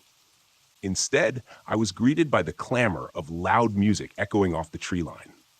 The source? A cluster of tents circled around a blazing fire where a group of frat boys hollered and laughed like they had the whole place to themselves. Every so often, other campers peeked out of their tents, uneasy and clearly wishing these guys would tone it down. I couldn't blame them. Noise doesn't just shatter the calm of a campsite, it draws attention from things best left undisturbed. Out here, folks whisper about the ghost cats, those local mountain lions known to slip into camps without warning. I'd seen enough tracks in eerily close proximity to sleeping bags to know these stories were more than just rumors. I parked my rig a little ways off and walked over, picking my path carefully around scattered coolers and folding chairs. As I got close, the frat boys paused their banter, giving me that half-attentive look. They were mostly older teens or early 20-somethings, still buzzing with alcohol and late-night bravado. "Evening," I started, trying to keep it friendly but firm. "I'm the ranger on duty. Got some other campers worried you're attracting unwanted attention." I motioned toward the looming tree line. These woods have a reputation, and it's not for the best sing-alongs. They laughed it off at first, so I leaned in, lowering my voice. I described how mountain lions sometimes stalk the perimeter of noisy camps, how you won't spot them until they're practically brushing against your tent walls. I explained how we call them ghost cats because of their uncanny silence, the way they seem to appear out of nowhere. They sobered up a bit. A couple exchanged uncertain glances, but one just shrugged, muttering that they'd keep it down. I issued a final warning anyway. "Stay quiet, don't wander off, and if you hear anything odd outside in the dark, make no sound." I only hoped they'd actually listen. Once I'd done all I could, I headed back to the station. My buddy Jim was there, flipping through some old wildlife photos. He raised an eyebrow when I told him about the frat boys. "Let me guess, blasting music, ignoring every rule we've got, right?" he said, clearly unimpressed. "Bingo," I replied. "And they're not taking the mountain lion threat seriously." He let out a quiet laugh that contained zero humor. We both knew this was more than a minor annoyance. If something did happen, we'd be the ones hauling them out, or dealing with an injured cat that got too comfortable around humans. That's when we started talking about a plan. Not to harm anyone, obviously, but to rattle them enough that they'd finally grasp the gravity of a place like this. Jim reminded me about the old lion pelt in our interpretive center. Used it once or twice for educational tours, though it always gave me the creeps. Its glass eyes caught the light in this unnerving way, like it was still alive. We also had night vision goggles stashed away, thanks to a budget splurge before the new fiscal year. Perfect for sneaking around in the dark, unseen by unsuspecting campers. Over the next half hour, we pieced together a strategy: fake prints, hidden growls, and a well-timed appearance of a lion silhouette. It might just be the jolt they needed to pack up, or at the very least, dial down the party volume. Grabbing the pelt from a dusty storage closet, I noticed the faint, musty smell of fur mixed with something almost medicinal. I ran my hand over the stiff mane, shivering at how realistic it still felt. Next, we tested the night vision goggles. Even in the dim station lights, they turned everything into an eerie green that made my pulse spike. By the time we had our gear ready, the sun had slipped below the horizon. The woods outside transformed into a dark maze. I had this sense that the frat boys, oblivious in their tents, were about to discover that being out here isn't just a carefree getaway. If they refused to respect the campground's unspoken rules, well, we'd give them a night they wouldn't forget. Jim killed the overhead lights as we locked up. We checked our plan one last time, and I took a breath, settling my nerves. We were about to sneak into that campsite, loaded with props and a fair share of wild imagination. In the back of my mind, I thought about the actual ghost cats prowling these hills. I hoped we wouldn't run into a real one while pulling our prank. It's one thing to frighten a few campers. It's another to come face to face with the genuine article. Still, I felt this rush of adrenaline as we set off into the darkness. Maybe it was the satisfaction of delivering a wake-up call. Or maybe it was just that strange, hushed energy you feel whenever you realize you're not at the top of the food chain out here. Either way, there was no turning back. We had our plan, and we were committed to seeing it through. The night was only getting darker, and the silent woods seemed to hold their breath, waiting for whatever came next. I hunched down in the cramped front seat of our Jeep, double-checking that the lion pelt was still tucked out of sight. Outside, moonlight drenched the forest in faint silver, and every rustle of wind through the branches made me brace for actual movement. I couldn't help scanning the dark spaces between the trees, searching for any flicker of eyes that might belong to the real thing. My coworker Jim was fidgeting in the passenger seat, adjusting the small PA system we'd use for the recorded roars. "Ready?" he asked, voice low. "As I'll ever be," I replied, half hoping those frat kids were already asleep and half itching to put our plan into action. Either way, we needed to move quickly. The night sky was starless, and visibility would only get worse. I eased the Jeep toward their campsite, headlights off to keep our approach silent. Stopping a good distance away, we slipped out and quietly shut the doors. The path under our boots was damp from an earlier drizzle, which made our footfalls softer, but also gave the soil a perfect texture for stamping fake tracks. One by one, we planted oversized paw prints in the mud, making sure to press deeply near the tents. Every so often we paused to listen, worried someone inside might stir and peek outside. But all we heard was the faint crackle of a dying fire. Next, Jim propped the lion pelt onto two sturdy sticks we duct-taped together. Seen straight on, it was eerily convincing. Massive head, snarling mouth, and the kind of glassy eyes that appeared to stare into your soul. I caught myself glancing over my shoulder, half expecting an actual animal to emerge, drawn by the uncanny shape. With the pelt set up, we turned to the other part of our plan, the roars. We'd preloaded the PA system with a series of snarls and growls from real mountain lion recordings. Jim started them at a low volume from across the clearing. The first noise rumbled through the darkness like a threat, and I could almost sense the campers tensing in their tents. A second roar followed, echoing off the surrounding trees, making it sound as if multiple predators were encircling the area. I slipped back into the Jeep and carefully flicked on the headlights, aiming them so they backlit the pelt. From the angle of the beam, it looked like a living, breathing cat pacing along the outskirts of the camp. Jim shouted from behind a bush, "Stay in your tents!" His voice shook with just enough panic to convince anyone he was facing a genuine attack. "She's moving around us," he hollered, layering more drama into the moment. Then he bellowed, "There's another one." The reaction inside those tents was instant. Muffled cries, frantic rustling, the scrape of tent zippers being yanked shut. I killed the lights in one sudden click. Darkness swallowed the campsite. Jim dropped the sticks, and we ditched the lion pelt. In under a minute, we tore back to the Jeep, adrenaline hammering through every vein. As I started the engine and sped off, I thought I detected one final roar playing through the PA system, echoing behind us like a last warning. When dawn finally broke, the camp's radio chatter indicated that nobody had poked their head out until well into the morning. From our station windows, we could imagine their pale faces and wide eyes discovering the huge paw prints scattered around, some alarmingly close to their tent doors. We heard they packed up not long after, throwing nervous glances over their shoulders at the looming forest. No doubt, they were rattled to the core. Jim and I swapped glances, both relieved to hear they were safe, but also satisfied we'd given them something to think about. We'd wanted them to respect these woods, or at least remember that nature doesn't tolerate fools. From what we heard later, they told everyone about the mountain lion attack they'd barely survived. Maybe next time, they'd remember that out here.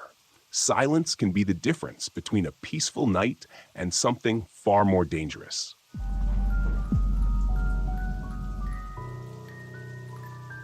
My name is Mara Caldwell, and I'm 28 years old. This happened along Paint Creek Scenic Trail in West Virginia during a trip I'd planned to reconnect with my art, and frankly, myself. It was supposed to be a peaceful escape from the noise of the world, but instead it became something I still can't fully explain. I had just come off a long relationship that ended in the kind of breakup that leaves you questioning everything: your choices, your direction, your worth. Art was the only thing that felt steady, so I packed up my RV and hit the road. Paint Creek had come up in my research as a serene, lesser-known spot for nature lovers. I thought it would be the perfect place to spend a few days sketching and painting in solitude. When I arrived, the place was exactly as described: quiet, secluded, and hauntingly beautiful. The creek meandered through dense woods, its surface catching the sunlight like shards of glass. The leaves were just starting to turn, and the air carried a faint chill that hinted at the coming fall. I parked my RV near an old wooden bridge that crossed the creek.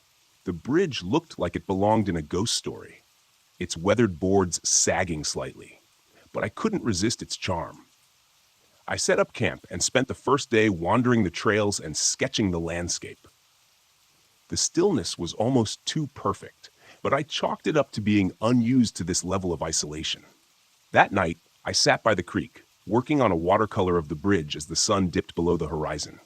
The forest around me grew darker, and the silence became oppressive. There were no birds, no insects, just the sound of the water trickling over rocks. I tried to focus on my painting, but a strange unease crept over me. It was like the air had shifted, growing heavier, colder. And then I heard it, a faint humming. It was soft at first, almost melodic, but it didn't seem to have a source. It wasn't coming from the creek or the woods, it was just there. I froze, my brush hovering over the paper. The sound grew louder, more distinct, and I realized it was a woman's voice, humming a tune I didn't recognize. "Hello?" I called out, my voice breaking the stillness. The humming stopped abruptly, as if I'd startled it. For a long moment, there was nothing but silence. I told myself it must have been the wind or some trick of acoustics, packed up my supplies, and hurried back to the RV. The next morning, I woke to find my art supplies scattered across the ground outside the RV.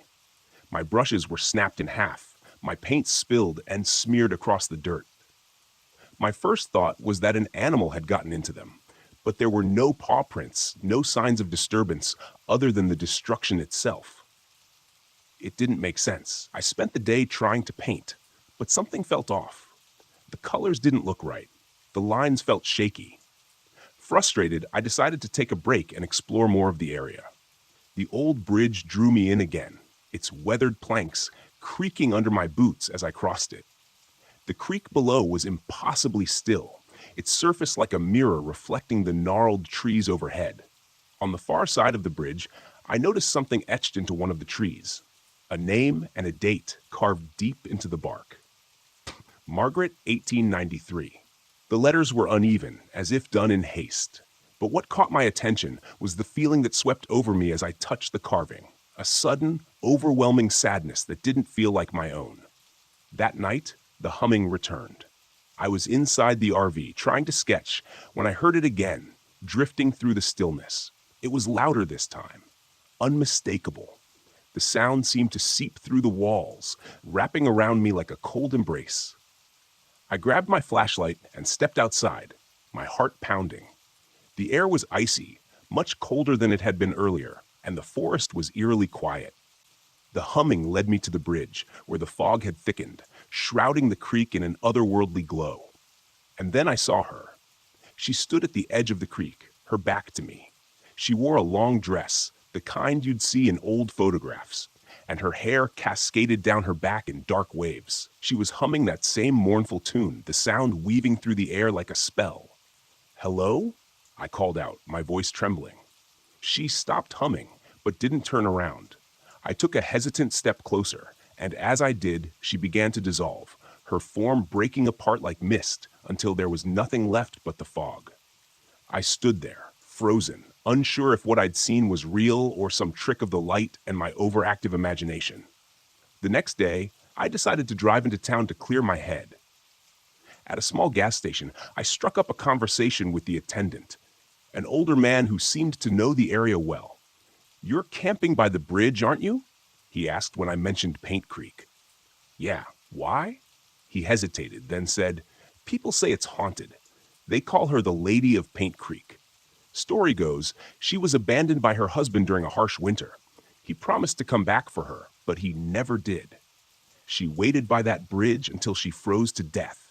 Now she haunts the creek, looking for people to join her." I laughed nervously, but his expression remained serious. "I'd avoid that bridge if I were you," he added, "especially at night." That evening, I couldn't stay away. Something about the Lady of Paint Creek drew me in, like a moth to a flame. I set up my easel near the bridge, determined to capture her essence in my painting. As the hours passed and the sun dipped below the horizon, the fog rolled in again, and the humming returned. This time it was louder, more insistent. The air around me grew colder, and when I looked up, there she was, standing in the middle of the bridge.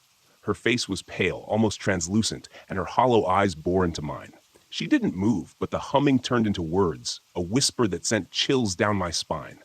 "Stay with me." I backed away, but my foot slipped on the wet grass, and I fell. When I looked up, she was gone, but the feeling of her presence lingered, heavy and suffocating. I grabbed my supplies and ran back to the RV, locking the door behind me. That night, I dreamed of her. In the dream, I was standing on the bridge, staring down at the icy water. She appeared beside me, her hand cold as she touched my arm. "He left me," she whispered, her voice filled with sorrow. "They all leave." When I woke, I couldn't shake the feeling that she was still there, just beyond the edges of my vision. I knew I had to do something to end this, to break her hold on me. On my final night at Paint Creek, I returned to the bridge with my sketchbook and paints. The fog was thicker than ever, and the cold seeped into my bones. I set up my supplies and began to paint, my hands trembling as I worked. I painted her story, the bridge, the creek, her lonely figure, waiting in the snow. As I finished, the humming surrounded me, and she appeared again. This time, closer. Her hollow eyes were filled with tears, and she reached out a hand toward the painting. I stepped back, unsure of what to do. "You're remembered now," I said, my voice breaking. "You're not forgotten." She stared at the painting for what felt like an eternity, then dissolved into the mist. Her presence lifted, like a weight from my chest. The forest grew quiet again, and for the first time, I felt a sense of peace. I left Paint Creek the next morning, the painting tucked safely in the RV. It's one of my best works, but I've never been able to sell it. Something about it feels sacred, like it belongs to her. Even now, I hear her humming in my dreams, but it's softer now, almost peaceful, as if she's finally found rest. And maybe in a way, so have I.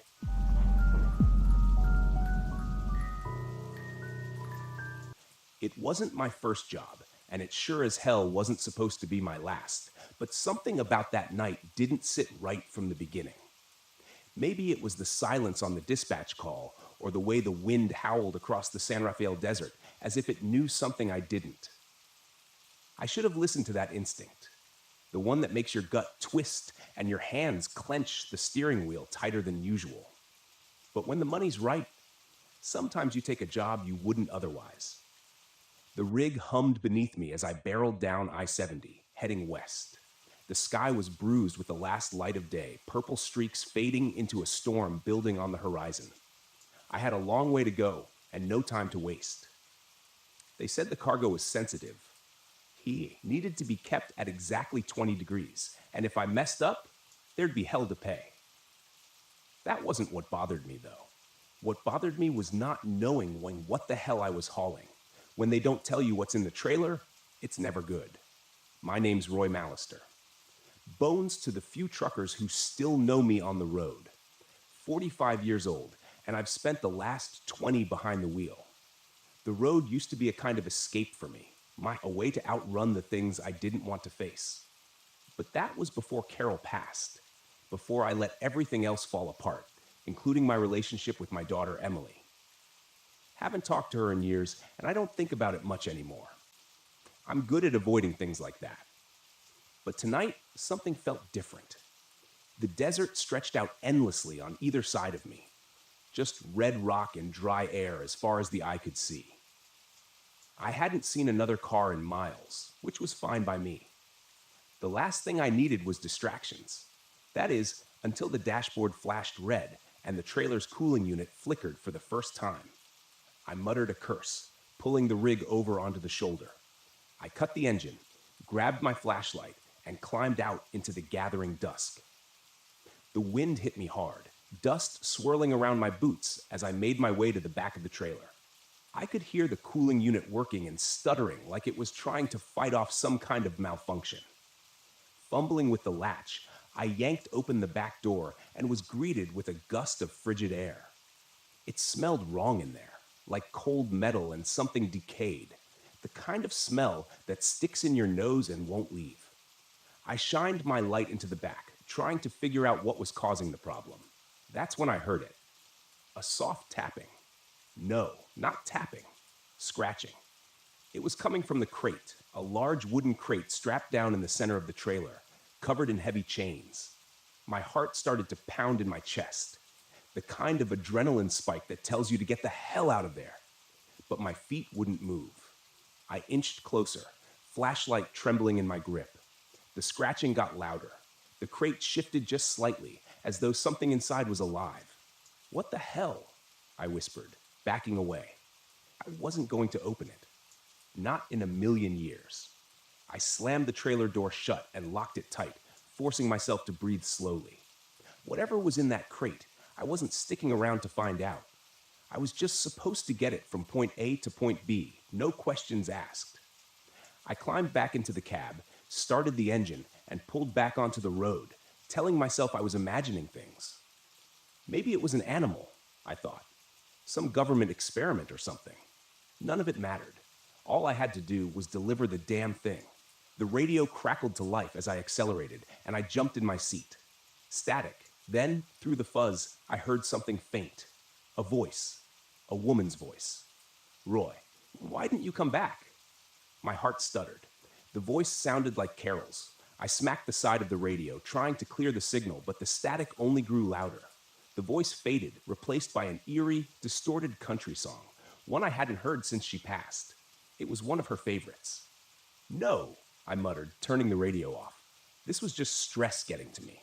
The isolation, the weird cargo, and the fact that I hadn't slept in 2 days. That's all it was. That's what I told myself as I sped down that endless stretch of highway. But the farther I drove, the worse it got. The storm hit an hour later, and with it came the figures. I thought they were just shadows at first, shapes in the mist thrown up by the desert sandstorm. But as the wind howled and the sand lashed against the windshield, I could swear I saw them. People walking along the roadside. No, not people. Ghosts. Old men in trucker caps, women in long, flowing dresses, their faces pale and hollow, their eyes dark as the night. I gripped the wheel tighter, trying not to look. If I didn't look, they weren't real. That's how it works, right? I blinked hard, forcing my eyes back on the road, but I couldn't shake the feeling that someone, something, was watching me, following me. The trailer lurched hard, like something had slammed into the back of it. "What the hell?" I shouted, swerving the rig as I fought for control. My headlights cut through the dust, illuminating the desolate highway, but there was nothing there. Nothing but empty miles. The trailer shook again, then came the knocking, loud, rhythmic, like someone was pounding on the inside of the crate. I could feel the hairs on the back of my neck stand up. I was done pretending it was nothing. I was done lying to myself. I had to stop. I had to see what was in that crate. I pulled the rig to the side of the road again, hands trembling as I jumped out of the cab. The wind whipped sand into my face, stinging my eyes, but I didn't care. I grabbed a crowbar from the toolbox and made my way to the back of the trailer. The knocking hadn't stopped. It was louder now, more urgent. With a deep breath, I unlocked the trailer and threw the doors open. The cold hit me again, but this time it wasn't just the refrigeration. There was something wrong about it. The air inside was thick, oppressive, like it was pressing down on me. I raised the crowbar, jammed it under the lid of the crate, and pried it open. And then everything stopped. The wind, the knocking, even the pounding of my own heart. Inside the crate, nestled in layers of straw and old cloth, was something small. It looked like a statue. a human skull, but blackened with strange symbols carved into the bone. It seemed to pulse, like it was alive, like it was breathing in time with me. And then the whispers started. Not from the radio this time, but from the skull itself. Voices swirling in my head, speaking in languages I couldn't understand. But one voice stood out, one voice I knew. Roy. I stumbled back, my heart racing as the skull began to glow with a faint, sickly light. The voices grew louder, and the wind picked up again, howling around the trailer. I slammed the crate shut and bolted the door. I didn't care what they said. I didn't care what I'd seen. I was getting the hell out of there. I threw the crowbar into the cab, jumped behind the wheel, and floored it. The trailer lurched behind me as I tore down the highway faster than I'd ever driven in my life. The storm whipped around me, and through the swirling dust, I could see them again. The figures. They were closer now, standing on either side of the road, their eyes following me. Some of them looked familiar. Faces I'd seen on the road before. Long-dead truckers, friends. Then, as if the storm itself parted, I saw her. Carol, standing in the middle of the road, her white dress flowing in the wind, her eyes locked on mine. I jerked the wheel, swerving to avoid her, but the rig skidded off the road. The trailer jackknifed as it skidded across the desert sand. I barely managed to hang on as the truck groaned to a stop, tilted sideways in a ditch. Silence. I sat there for a long time, staring out into the empty desert, trying to breathe. The storm passed, but I knew it wasn't over. I reached for my phone. No signal. No way out. And then, just as the last light faded from the sky, I saw her again. Carol walking slowly toward me. Her face pale and cold, her eyes filled with something I couldn't understand. "Roy," she whispered, her voice soft but clear in the stillness. "It's time to come home." I didn't run. I didn't scream. I just sat there, waiting as the darkness closed in around me.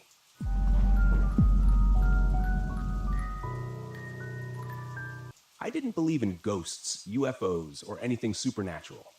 I spent most of my career chasing down so-called paranormal phenomena and explaining them with cold, hard facts. That was my job, turning superstition into science, myths into measurable data. The Brown Mountain Lights? They were just another mystery waiting for a rational explanation. That's what I told myself as I drove my RV up the winding roads of Pisgah National Forest. The thick trees closed in on either side. The air was crisp, and autumn leaves scattered across the path. There was a quiet stillness that made the world feel far away. I should have felt calm, excited even. But as the sun began to sink behind the distant ridges, leaving the forest bathed in shadow, I felt something else. Tension. Shaking it off, I parked the RV at the remote campsite I'd scouted. This was supposed to be a solo trip, a few days to get up close and personal with the Brown Mountain Lights, interview locals, take readings, and prove once and for all that the lights were nothing more than atmospheric conditions or optical illusions. I had all the gear I'd need, high-resolution cameras, thermal scanners, EMF detectors, the works. I wasn't expecting to find anything supernatural, just an anomaly. And anomalies had explanations. But the moment I stepped out of the RV, a chill ran through me. The trees rustled softly, as if whispering some secret I wasn't meant to hear. "Focus," I muttered to myself, dragging my gear out and setting up the cameras, angling them toward Brown Mountain Ridge. I had a perfect view of the ridge from my campsite, miles away, but clear in the distance. That's where the lights were supposed to appear. By the time I was fully settled in, I was sitting outside the RV, bundled in a jacket, sipping coffee, and staring out into the dark, waiting. The forest was eerily silent, no birds, no wind, nothing, just stillness. Then, around midnight, I saw them. At first, they were faint, flickering, small orbs of light hovering just above the ridge. I squinted, adjusting the focus on my binoculars. There they were, three lights bobbing in the air like they were floating on an invisible current. I grabbed my camera, flipping the switch to start recording, but nothing happened. The lens stayed black. The screen dead. "What the hell?" I muttered, fiddling with the buttons. Fully charged and brand new, the camera shouldn't have malfunctioned. I checked the battery, clicked it back into place, and tried again. Still nothing. Frustration surged through me. This was exactly what I'd come here for. The lights, right there in front of me, and I couldn't even capture them. I stood up, grabbing my thermal scanner, but when I flipped it on, the screen flickered, then went dark. "Come on," I whispered, trying to stay calm. The gear wasn't cheap, and none of it should have been failing, but it was, piece by piece. The lights danced on the ridge, growing brighter, closer. My heart raced. I wasn't scared, I told myself. I was just annoyed. The logical part of my brain struggled to make sense of it. Maybe the electronics were glitching because of interference. Some kind of electromagnetic field or something. I took a deep breath, trying to settle my nerves. But the lights, those strange pulsing orbs, kept moving, almost as if they were drifting toward me. The air turned cold, so cold that I could see my breath misting in front of my face. A thin layer of frost started forming on the ground, on the RV windows, on my gear. I pulled my jacket tighter around me, my hands beginning to stiffen in the chill. It didn't make sense. The weather forecast had called for a cool night, but nothing like this. I checked my phone's temperature app. 30 degreesy? Impossible. I glanced at my surroundings, feeling the silence close in around me. Then I noticed the lights were no longer on the ridge. They were much closer now, floating just above the treetops, flickering like distant fireflies, but larger. Too large. I watched, heart pounding, as they bobbed and weaved. Their glow cast long shadows on the ground. I pulled out my phone to take a video. The screen flashed, then went black. It wouldn't turn on. Frustration boiled over. I slammed the phone down on the camping table. It bounced. I stood there, fists clenched, trying to keep my cool. This was why people got sucked into believing nonsense, because technology failed at the worst possible moment.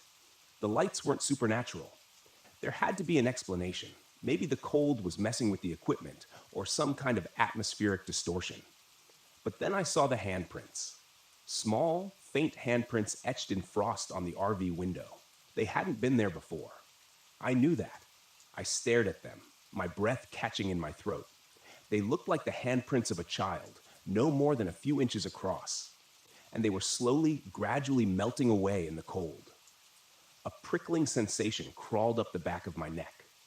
I turned to look at the lights, now hovering at the edge of the forest. Close enough that I could make out their eerie bluish glow. They flickered in the trees, moving in slow, lazy circles, as if they were watching me, waiting for me. The rational part of my mind screamed that it was impossible. There was no way the lights could have traveled that fast. No way they could be this close. I'd seen videos, read reports. They were always distant, spectral, unreachable. But now they felt personal, as if they were beckoning me. I swallowed, my throat tight. Without thinking, I took a step forward. The cold deepened, pressing in on me from all sides. The frost crept up the sides of the RV, spreading like delicate veins. The temperature continued to drop. My breath came out in ragged gasps, and my vision blurred. The lights drifted deeper into the trees, flickering and glowing, moving in a pattern that felt deliberate, like they wanted me to follow. And I did. I grabbed my flashlight, my hands trembling as I made my way toward the forest's edge. The beam of light was weak, barely cutting through the dark. I kept my eyes on the lights, feeling a strange pull in my chest, like something was urging me forward. As I entered the trees, the world grew darker. The lights danced just out of reach, always a few steps ahead of me, their glow casting an ethereal light on the twisted branches. The forest felt wrong, too quiet, too still. I checked my watch. 2 hours had passed. I hadn't even noticed. My legs ached, and I realized with a sinking feeling that I had no idea how far I'd wandered. The lights flickered again, brightening as they circled a large boulder ahead, and then they stopped, hovering there, motionless. I took a step closer, and that's when the hallucinations began. Shapes, faint figures moving in the trees, shadows stretching unnaturally long. And there, between the branches, I saw faces. Pale, expressionless faces staring at me with hollow eyes. I blinked, and they were gone. Panic set in. I turned to leave, but the forest had shifted. The path I'd taken was no longer clear. Everything looked the same trees, the same twisting branches. The lights pulsed behind me, glowing brighter as if taunting me. I ran. My breath came in short, sharp bursts. My heart raced in my chest as I stumbled through the underbrush, trying to find my way back to the campsite. The lights flickered at the corners of my vision, but I ignored them. Then I heard it. Footsteps. Light, quick footsteps crunching through the frost behind me. I didn't dare look back. I ran faster, my flashlight flickering and dying in my hand. I broke through the tree line, gasping for air, and saw the RV ahead, a welcome sight. But the air around it was colder than ever. The frost was so thick on the windows that it looked like snow. And there, pressed against the glass, were more handprints, dozens of them. I scrambled inside, locking the door behind me, and collapsed on the floor, panting. My entire body trembled with cold and fear. The lights were still out there. I could see them through the frosted windows, flickering in the trees, growing fainter as the night wore on. I didn't sleep. I couldn't. By dawn, they were gone. The temperature returned to normal and the frost melted away, but I didn't feel safe. Not anymore. I packed up the RV and drove out of Pisgah National Forest, my hands still shaking on the steering wheel. I'd come here to find an explanation, to debunk the Brown Mountain lights. But what I found was something else, something I couldn't explain. And I knew, deep down, that the lights weren't just a phenomenon. They were something more. Something ancient. Something dangerous. Something that had almost taken me. I don't know what they wanted, but I'll never go back to find out.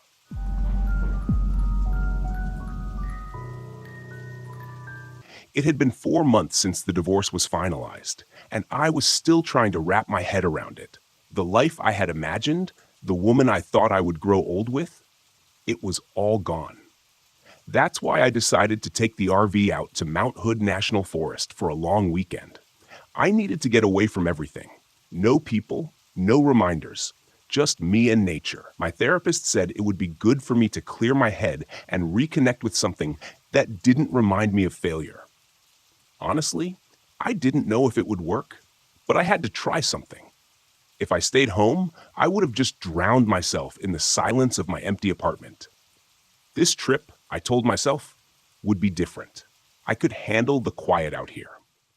I arrived in the late afternoon, pulling the RV into a spot near Timothy Lake. It was a beautiful area. Tall Douglas firs surrounded the lake like silent sentinels, the water reflecting the sky like a mirror.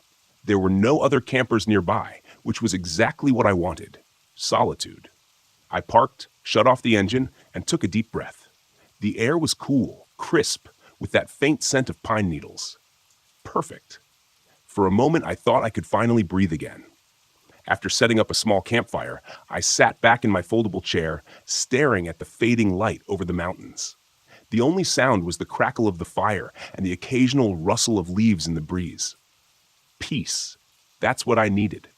But as the sun dipped lower, the quiet became overwhelming.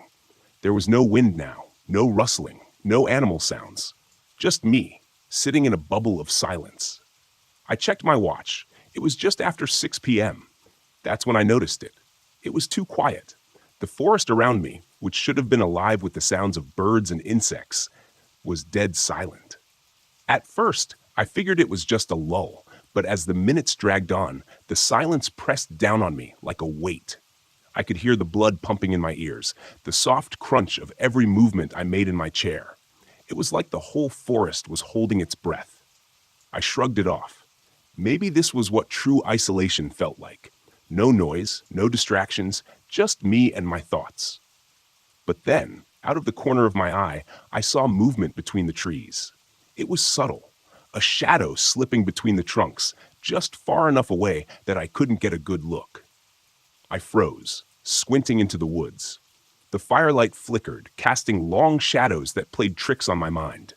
I scanned the tree line, waiting for the shadow to return, but saw nothing. The trees stood still, their branches unmoving in the dead air. Must be a deer, I muttered, forcing myself to relax. The wind picked up briefly, rustling the leaves. I sighed, relieved to hear some kind of noise again. I grabbed a few more logs and threw them onto the fire. The crackling wood was comforting, a reminder that I wasn't completely alone. I told myself I was just on edge from being out here, alone, with too much time to think.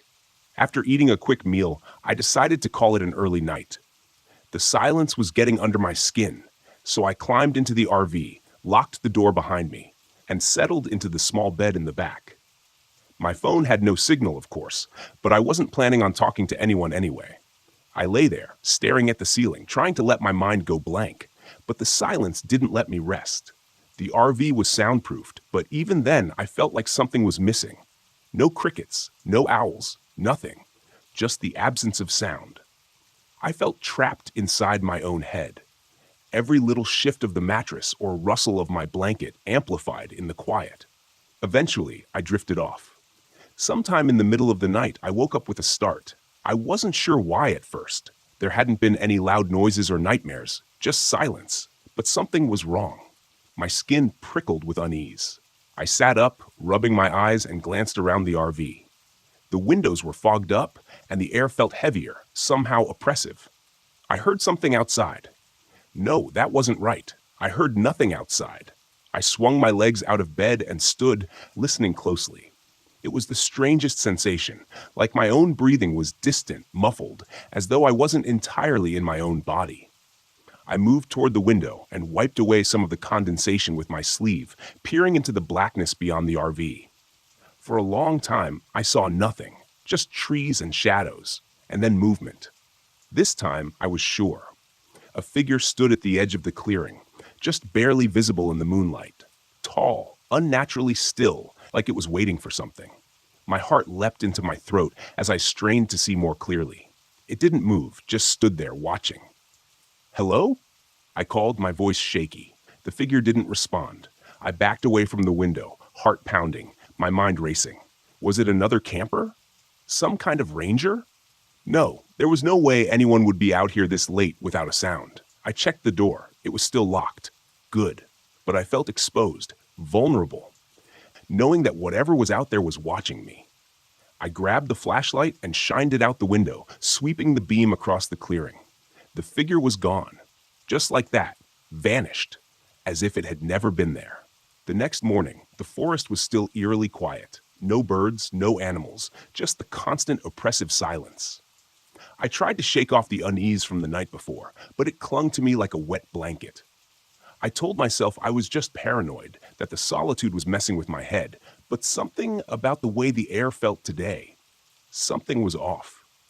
I decided to take a short hike to clear my mind, hoping that getting out of the RV would make me feel better. But as I ventured down the trail, that feeling of being watched grew stronger.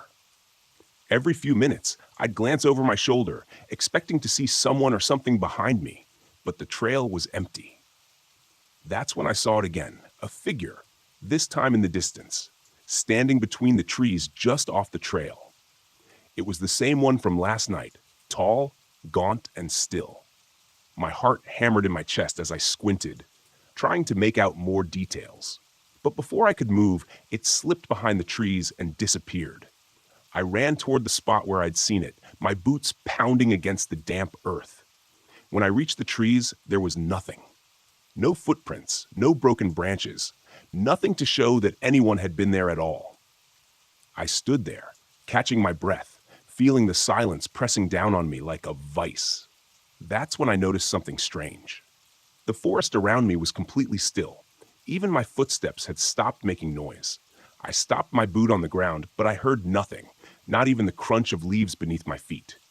Panic surged through me. I clapped my hands together. Nothing. No sound. My breathing was shallow, frantic, but it was like I was listening to it from far away. The world had gone completely, impossibly silent. And then I saw them. Not just one figure, but several, moving between the trees. Their bodies blended with the shadows. They were everywhere, circling me in complete silence. My heart raced, but I couldn't hear it. I couldn't hear anything. I ran. I didn't know where I was going, just that I needed to get away. My legs felt heavy, every step muted, like I was running underwater.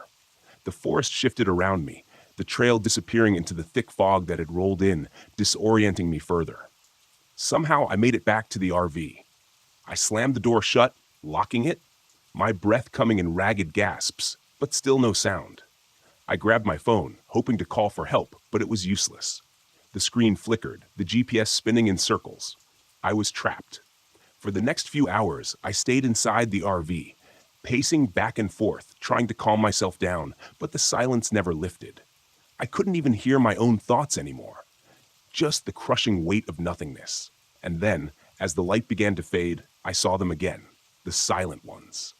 They were standing in a circle around the RV, their faces blank, their eyes hollow. There were no features, no mouths, just smooth skin where their faces should have been. They stood perfectly still, watching me through the windows, their bodies unnervingly thin and elongated. I banged on the window, screaming, but of course, no sound came. They didn't flinch, didn't move.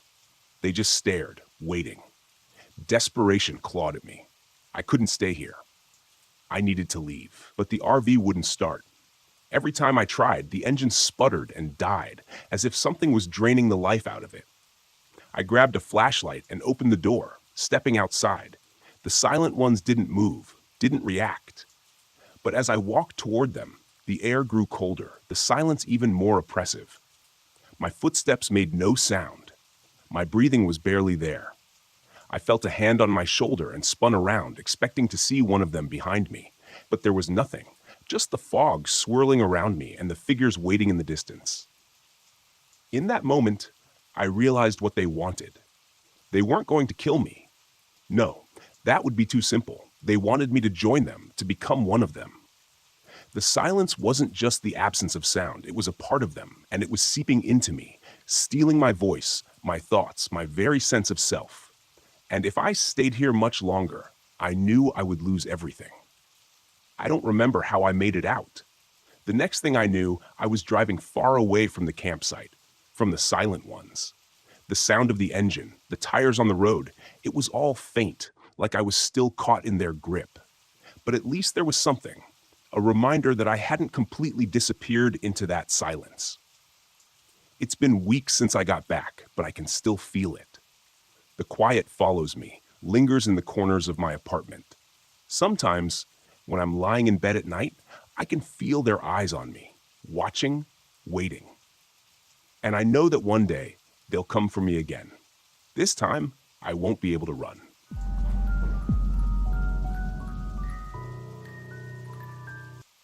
My name is Jacob Johnson, and this happened back in 1996 out near the ragged coastline of Maine.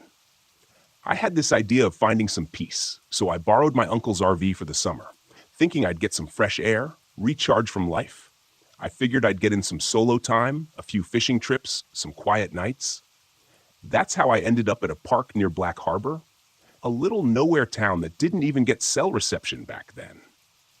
This wasn't a famous national park or even one of those scenic overlooks that people make pilgrimages to.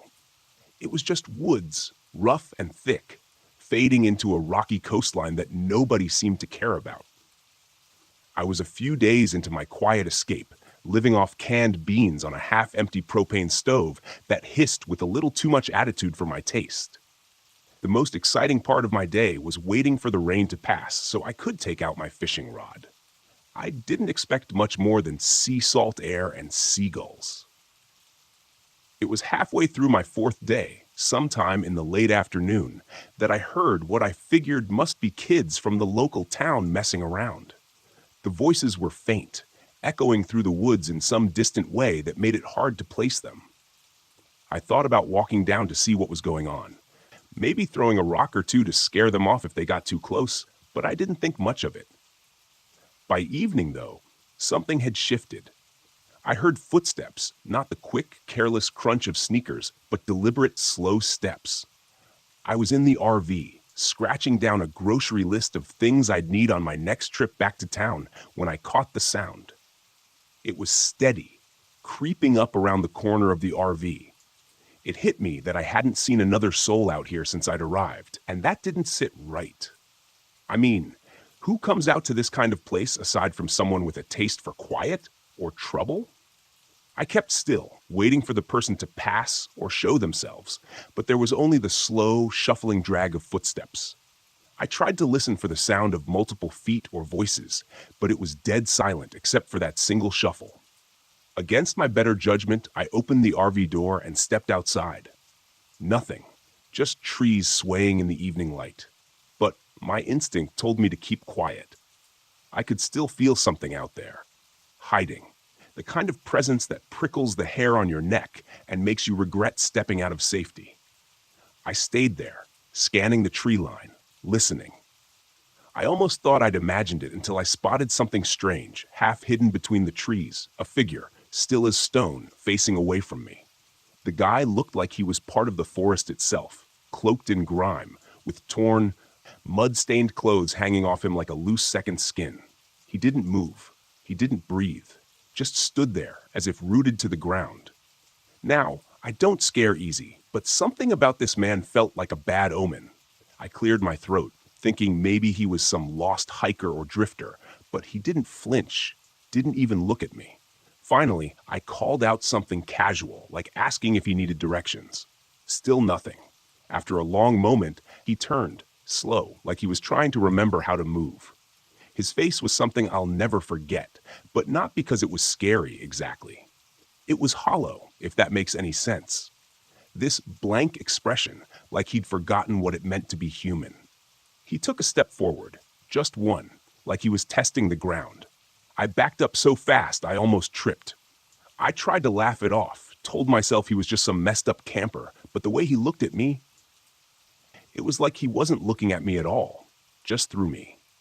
I ducked back into the RV, my heart racing, and locked the door. It felt stupid, locking up, but something about him felt off, like he wasn't just some regular guy lost in the woods. I figured he'd wander off, but minutes later, I heard him shuffling again, this time closer to the RV. I looked out the window and saw him standing right there, not more than 10 feet away. His face twisted into this deadpan stare that sent a chill down my spine. Then came the whispering. Low, muttering sounds, barely audible, like he was talking to someone only he could hear. At first, I thought he was addressing me, but then I realized he wasn't looking at the RV at all. His head tilted, and he mumbled something about payment and lost souls. The words were scattered, fragmented, like someone trying to piece together a broken sentence. I sat there watching him, my heart pounding so loud I thought he'd hear it, but he just kept muttering, almost in a trance. At that point, I was just about ready to pack it up and find somewhere else to park. I reached for my bag, ready to throw some stuff together, when the RV suddenly rocked. I heard metal groaning, and something slammed into the side with a force that shook the whole rig. I was paralyzed for a second, gripping the edge of the table as the guy outside went silent. All I could hear was his breathing, loud and ragged against the thin walls of the RV. I heard a scratching sound, nails or something, scraping along the side, followed by a soft thud, as if he was testing the edges, feeling out the RV like it was some sort of animal he was trying to corner. I kept still, my back pressed against the wall, listening to every sound. I'd never felt fear like that. This primal kind of terror that kicks in when you realize you're trapped. The scratching stopped, and in the silence that followed, I heard the distinct sound of footsteps receding. I took a breath, thinking maybe he'd finally left, but then I smelled something foul. It was a metallic, rotten scent that crept through the vents, filling the air inside with a stench so bad it turned my stomach. I gagged, covering my nose, and nearly bolted for the door. Before I could, I heard him speak again. His voice was low and guttural this time. He muttered louder, "Must be paid." I froze, not sure if he was talking to himself or if he was giving some kind of twisted warning. Either way, I wasn't sticking around to find out. I grabbed my bag and edged toward the door, every instinct screaming at me to get out of there. I took a quick look through the window and saw him walking away, his figure disappearing into the trees. I bolted, taking off through the woods in the opposite direction. The sound of his footsteps echoed somewhere behind me, and for a moment, I thought I could hear him muttering again. I didn't look back. I didn't stop until I'd cleared the tree line and hit the gravel road. My feet ached, and my lungs burned, but I didn't care. I just kept running, putting as much distance as I could between me and that place. Hours later, I found a small gas station by the highway and told the cashier everything. He gave me this look, like he'd heard it before, then mumbled something about an old man who'd gone crazy years ago, back when the town was still booming. He said the guy used to wander the woods, talking to himself about debts and payments, claiming to be some sort of collector. Local legend had it that he went mad after his family drowned in a storm. The story was that he'd gone feral, taking to the woods, driven by some twisted sense of revenge or justice. I don't know if I believe in all that. All I know is that I saw him, heard him, and every time I think of that muttering, debt must be paid, I feel a chill that doesn't fade. I don't know who he thought I was or what debt he imagined I owed, but I'll tell you one thing. I'm never setting foot near Black Harbor again. Some debts you just don't pay.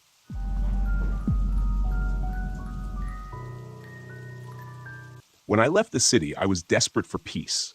After a messy divorce and years spent staring at screens, I wanted silence. Real silence. Not the muffled hum of traffic or the constant buzz of electronics, but the quiet only nature could offer.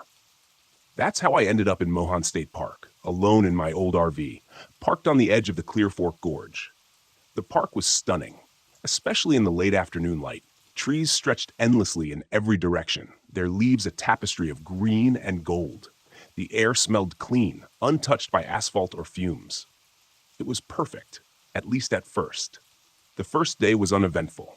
I hiked the main trails, snapping a few photos with my phone, and spent the evening cooking a simple meal on my RV's small stove. As the sun dipped below the horizon, I felt a rare kind of contentment. This was what I needed. No emails, no ex-wife, no one telling me what to do or who to be. Just me in the woods. But by the second day, things began to feel off. It started when I noticed the trail. I had been walking back to my RV after a long hike when I spotted it.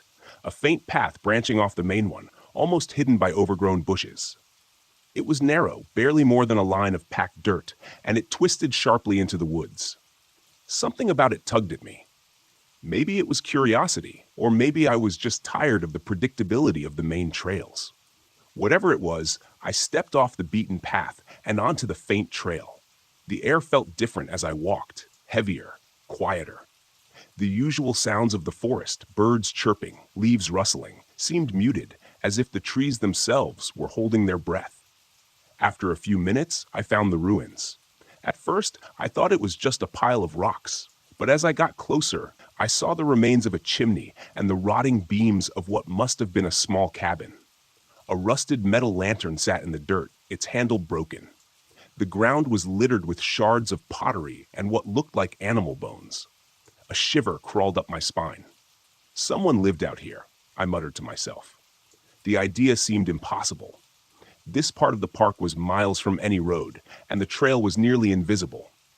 Why would anyone build a cabin here? I snapped a photo and turned back toward the RV, eager to put the strange scene behind me. That night, the noises started.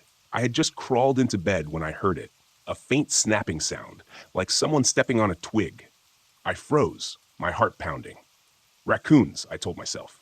Or maybe deer. I wasn't exactly deep in the wilderness, so wildlife was normal.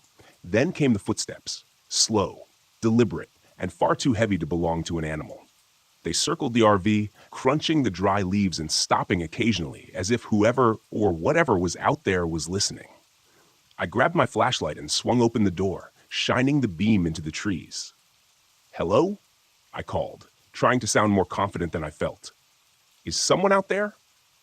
The forest stared back at me, silent and empty. After a few minutes, I retreated inside, locking the door and double-checking the windows. Eventually, the footsteps faded, and I convinced myself it was just a hiker passing through. Nothing to worry about. The next morning, I stopped by the visitor center to report the strange noises. Leah, the park guide on duty, greeted me with a friendly smile, but it faltered when I described what I'd heard. "You were near the old trapper's cabin, weren't you?" she asked, her voice low. I blinked. "Trapper's cabin?" she nodded. "It's an old story. Back in the early 1900s, a man built a cabin deep in the woods, far from anyone else. They say he was reclusive, didn't trust people. One day, he just vanished. No one knows what happened, but some locals think his ghost still wanders the forest." I couldn't help but laugh. "Ghosts? Come on."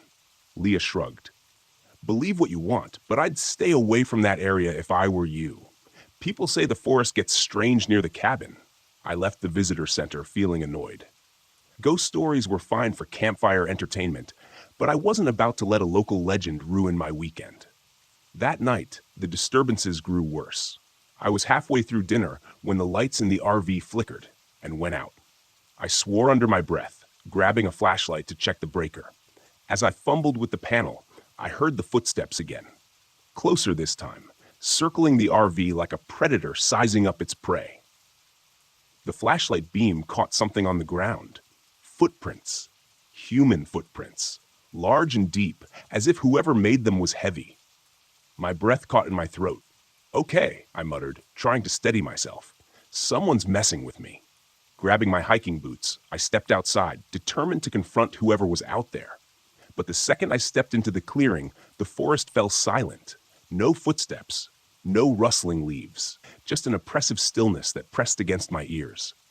That's when I saw the first figure. It was pale and thin, barely more than a shadow against the trees. It stood perfectly still, its face obscured by darkness.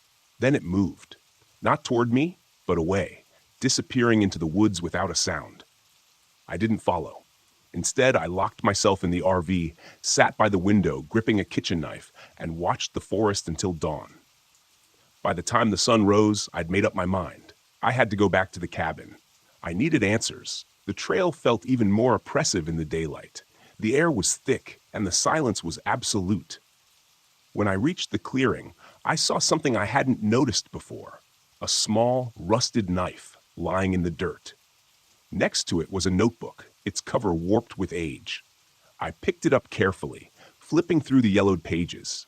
Most of the writing was illegible, but a few sentences stood out, scrawled in jagged letters. It watches from the trees. Don't disturb the woods. The forest is alive. A chill ran down my spine. As I turned to leave, the ground beneath me seemed to shift, the dirt rippling like water. The trees creaked, their branches twisting unnaturally. And then I felt it. A presence. Something unseen, massive, and ancient. Watching me from every direction. I ran. The RV was my only sanctuary, but even there I wasn't safe. The lights flickered. The floor trembled. The air grew thick with the stench of damp earth. Through the window, I saw the pale figure again, joined by others, shadows slipping between the trees, their eyes glowing faintly in the dim light. The ground beneath the RV began to groan, roots writhing like snakes. I turned the key in the ignition, praying the engine would start. It roared to life. I slammed my foot on the gas. As the RV lurched forward, the figures began to move, their blank faces turning toward me. The roots clawed at the tires, but the momentum was enough to break free. I didn't stop until I was miles away, the forest shrinking in my rearview mirror. I never went back to Mohan State Park. Whatever was in those woods, it didn't want me there. And I was more than happy to stay away. But sometimes, late at night, I dream of the forest. I hear footsteps outside my window, and I swear I can feel its eyes on me. The forest doesn't forget, and neither do I.